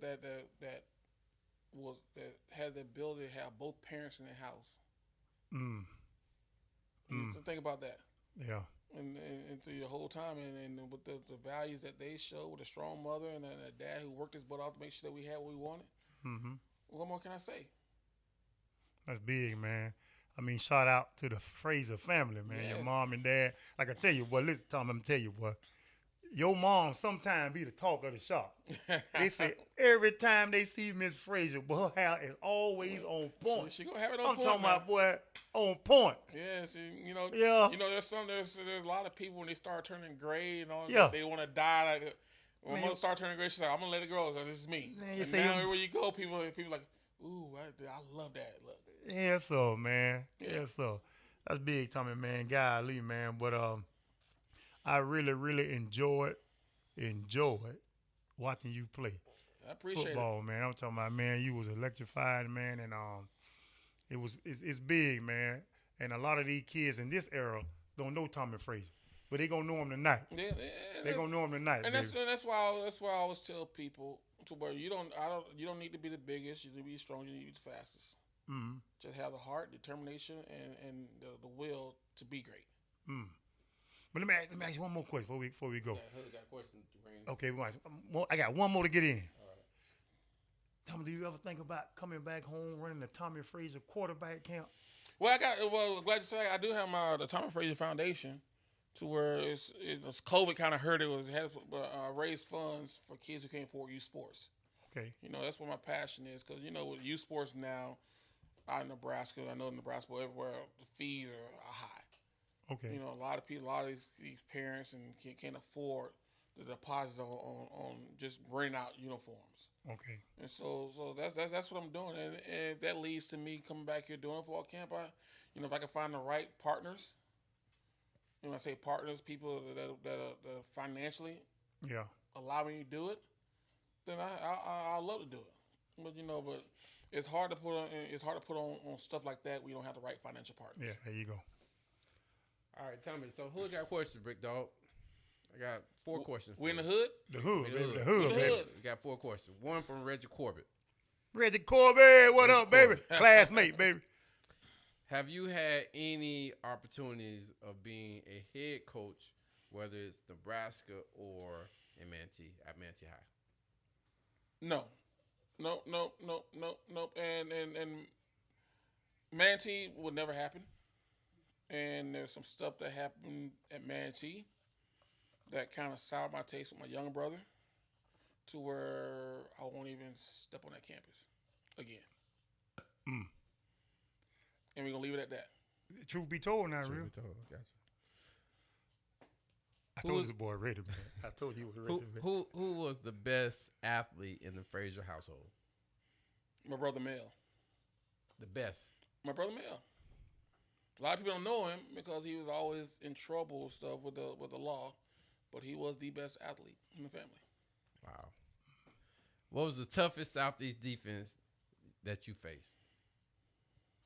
The toughest. Oh. Well, we know it wasn't my senior year because I think we beat them 41-0. Freddie Smith said he didn't play that game. It didn't really matter. I think Phil, you heard that, Phil? Yeah, he heard it. I think it was the one to where it went down to the big old rain. We had it was the field flooded. Part of the field flooded partially. Yeah. I think that was probably the toughest one. But the senior year, no, they wouldn't matter. They could have had Phil. They could have had Rasham Salam. They could have had Long. Big Green hurt that game too? I don't know if they had him. It wouldn't matter. Big Green and Phil, y'all hear this? One last one, man. I think just for the purpose of this question, man, how many state titles did you win, Tommie Frazier? And I didn't win high any school? state. I didn't win any state championship. How many state titles? 0. 0 state titles. Yeah, I won 0. TD Tommie Frazier. I was on 1 my sophomore year, but I won the quarterback. But I didn't do that. I won. That was a starting quarterback. I won 0. Gotcha. Green. That was who got questions, baby. Who got questions? Now we got on a segment that we call On the Record. Our segment of On the Record is our, is our version of the hot seat. The hot seat. You've been on the hot seat all night. Ooh, hey, with that shirt on? Yeah, with that shirt on. Real? I can't believe you wore a Gator shirt with Frazier in the house. This only got to know in the middle of a segment, got to get him to go use the bathroom. I'm like, what? He walked off camera to go use the bathroom. I had to go, baby. I had to go. This is very wild. Tommy. Yes, sir. I don't got no hot seat question. I don't got one. I got one. Tommy. Yes, sir. The hood want to know. Well, it's a hot seat, but the hood kind of in a combination. Why do people feel like they don't know Tommie Frazier? Because I don't want people to know me. The more people in the business, the less surprise you can give them. You show them what you want them to know. Mm-hmm. Society talks too much, so I let people speculate. Okay. You let people know you who you want to know you. Everybody else you keep on the outside. Is that on purpose? Like, is that No question. It's I purposely. That's why remember as earlier said I have a small circle. Yes, sir. The more people in your circle, the more problems and drama you have. Because that's a good question, real. Because I'm in the barbershop. I hear all kind of You stories. hear all the gossip in here. Oh, I'm trying to tell you, Tommy. Oh my goodness! But everybody, every now and then, your name come up like, what is Tommie Frazier doing now? Where Tommie Frazier at? So, what is Tommie Frazier doing now? I know you're in Nebraska. What is Tommy doing? Tommy's living life. Tommy got two beautiful kids. Tommy got a couple businesses. Tommy got a foundation. Tommy just loving life. I'm living life. I'm enjoying myself. Tommy still got an X and O's podcast. I still do that. I still do a podcast. I still got a production company that we started a couple years ago to where we produce a lot of different podcasts. Mm-hmm. Got a little small studio out there. I mean, I got a small construction company where we do a lot of commercial build outs. I have my foundation. I'm a vice president for a nonprofit. So I'm loving life. There you go. Now y'all know why Tommy don't be here a lot, but he gonna come see Mama now. Now come see Mama. He come and see Mama now. He ain't gonna tell y'all when he coming. Nope, when he coming to see Mama, cause that man got a small circle. That man don't want all y'all around his mama house. Mama don't want all that. No, I tell you, I can tell you here. I've been home the last 3 years, more in the last 3 years than I did the previous 15. Tommy don't come home real. Tommy don't. Why? Tommy Jackson Park, long man. as my parents are good, I'm good. Talking about Jackson Park. Jackson Park ain't what it used to be. It ain't what it used to be. Just like Rogers Projects ain't what it used to be. Rogers Projects ain't there no more. That's my point. Things change. Right. There's people in the neighborhood I don't know. I used to know everybody in the neighborhood. Now I don't know many people there. But Lord, I know that Tommy C and Priscilla are doing well. I'm seeing good. Mama Priscilla over there, baby. Yeah. Hey, Tommy. A lot of people talk about, and a lot of people can easily talk about the things that they don't like about themselves. What do you like about Tommie Frazier? I like who I am. I like me. I don't put up with shit. What you see is what you get. Plain and simple. Plain and simple. You ask me a question, I'm gonna answer. Hey, what? That's why he great. He consider winning the College Football Hall of Fame. If you don't like yourself, then why are you living? You see his attitude. Yeah. He still. If I get Tommy a football right now, he might run the option in here, boy. He might run the option in here, boy. It might be slow, but I'm still. Boy, that boy. Well, I tell you what, you run that slow option in there, I'm hitting you. Hey, Tommy, hold on. You still don't want to do that. I'm pretty still pretty solid. You don't want to do Hey, that. Tommy. Before we go, I got to hear one cadence. Okay. Man, I can't get no cadence. No. Listen to me now. No cadence. Listen to me, Tommy. I'm taking you back to Missouri. Your first game. Mm-hmm. On your first touchdown run. Give it to me, Tommy. Give it to me. What you said? Hey, give it to me, Tommy. I can't do that. Tommy, Give it. I can't do it. I can't do it. Because then I be giving me plays and signals. I can't do it. I can't do it. I can't do it. What it was? Touchdown, Tommy left. No. Touchdown. No. It was still some numbers and then possession and hut and let's go. That was still trying to keep it secret. You can't let it all out. God dang, Tommy. Listen, it's been a pleasure, bro. Yes, sir, man. Yes, sir. Typically how we end the show, man, we give shout outs. So I want to take the time out just to do that. But I want to also tell you, I'm gonna let Green, because Green didn't give it flowers yet, because I know he Yeah. want to give them. Yeah. But Don't give me no damn flowers. I don't want no damn flowers. Flowers die. Give me something that's gonna live. I'm gonna give him something that's gonna live then. But I'm gonna give him something gonna live what then. I want to tell you is, man, I'm so happy that you gave us the opportunity to do this. Yeah. Because there's a lot of people out there that are really interested in just you. Yeah. You as a person, you as an athlete, you as a father, and things that you're doing. And I feel like you did that tonight. I feel like you were able to, let people in a little bit, and also show them that a lot of people that didn't know you. I heard somebody say today, Tommie Frazier was my childhood friend. I never heard him speak. So just for us to be able to do that tonight, Yeah. I'm just thankful that you actually said, you know what, I'll come on Truth Be Told and be able to give that to the community. That's big, man. You know, I tell people all the time. I get asked to do stuff all the time, podcasts, all. Mm-hmm. But when it's home, Yeah. and you guys are doing great things for the community, people in the community, show these young kids that there's people that come from your community that have been successful. That if you just keep your head down and do the right things, you can be successful. Because there's a lot of people here pulling for people, pulling for kids. Right. And it's not like when we grew up, we had the grandmas and the grandpas and the aunts and uncles who's there. If you step out of line, gonna put you right back in line. Mm-hmm. You know, but we need people in this community to grab these young kids by the wayside and say, "Hey, you're somebody." Yeah. Absolutely. Because a lot of these kids don't understand that they are somebody. Absolutely. I don't know if it's their background. I don't know if it's how they've been raised, or they think they need to go out and grab guns or fight. No, if you just give a kid hope or a chance. And I always tell people all the time, well, I do what I do. If I touch one kid, then I did my job. There you go. You can't reach them all. Mm-hmm. If you have one kid and you just tell that kid, no, you do what I did for you, you'll do for the next kid. Then it starts building. You can't save them all, but if you just save one, You're right. That's where it starts. Right. Boy, leader, boy. Look. So he say flowers, they die. Give me crown. So, This crown gonna make me feel good. I'm going to give him his crown and his football right now. There you go. All right. Why he see me and why I see him, man. Tommie, man, stand-up dude. This is my first time really just sitting down talking with you. I done seen you throughout my life. Right. Dealing with Big Green and all that, man. But just sit here and talk with you, man. But your mom and your dad did a great job with you, man. So praises go to your mom and your dad and the whole entire Frazier family, man. And, boy, you a superstar that came out of Manatee County. Jackson So Park, I can't give him no flower. This boy still hard. He don't want no damn flower. So I'm going to give him a crown and a football, man. Yes, sir, baby. Yes, sir.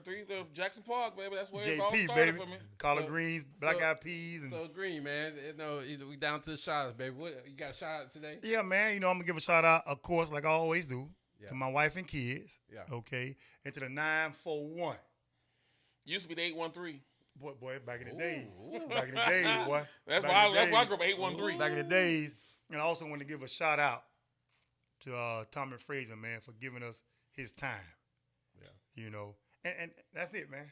That's it for me. All right. Well, hey, real quick for me, man, I want to give a shout out to my family, of course. I want to make sure that they understand that I appreciate them, love them, and whatsoever, man. But I want to definitely give a special shout out to somebody that I feel is time. Dr. Shelley, who is my principal at my school, man. What she's doing at Booker High School and all the things that she's doing for the kids at Booker High School.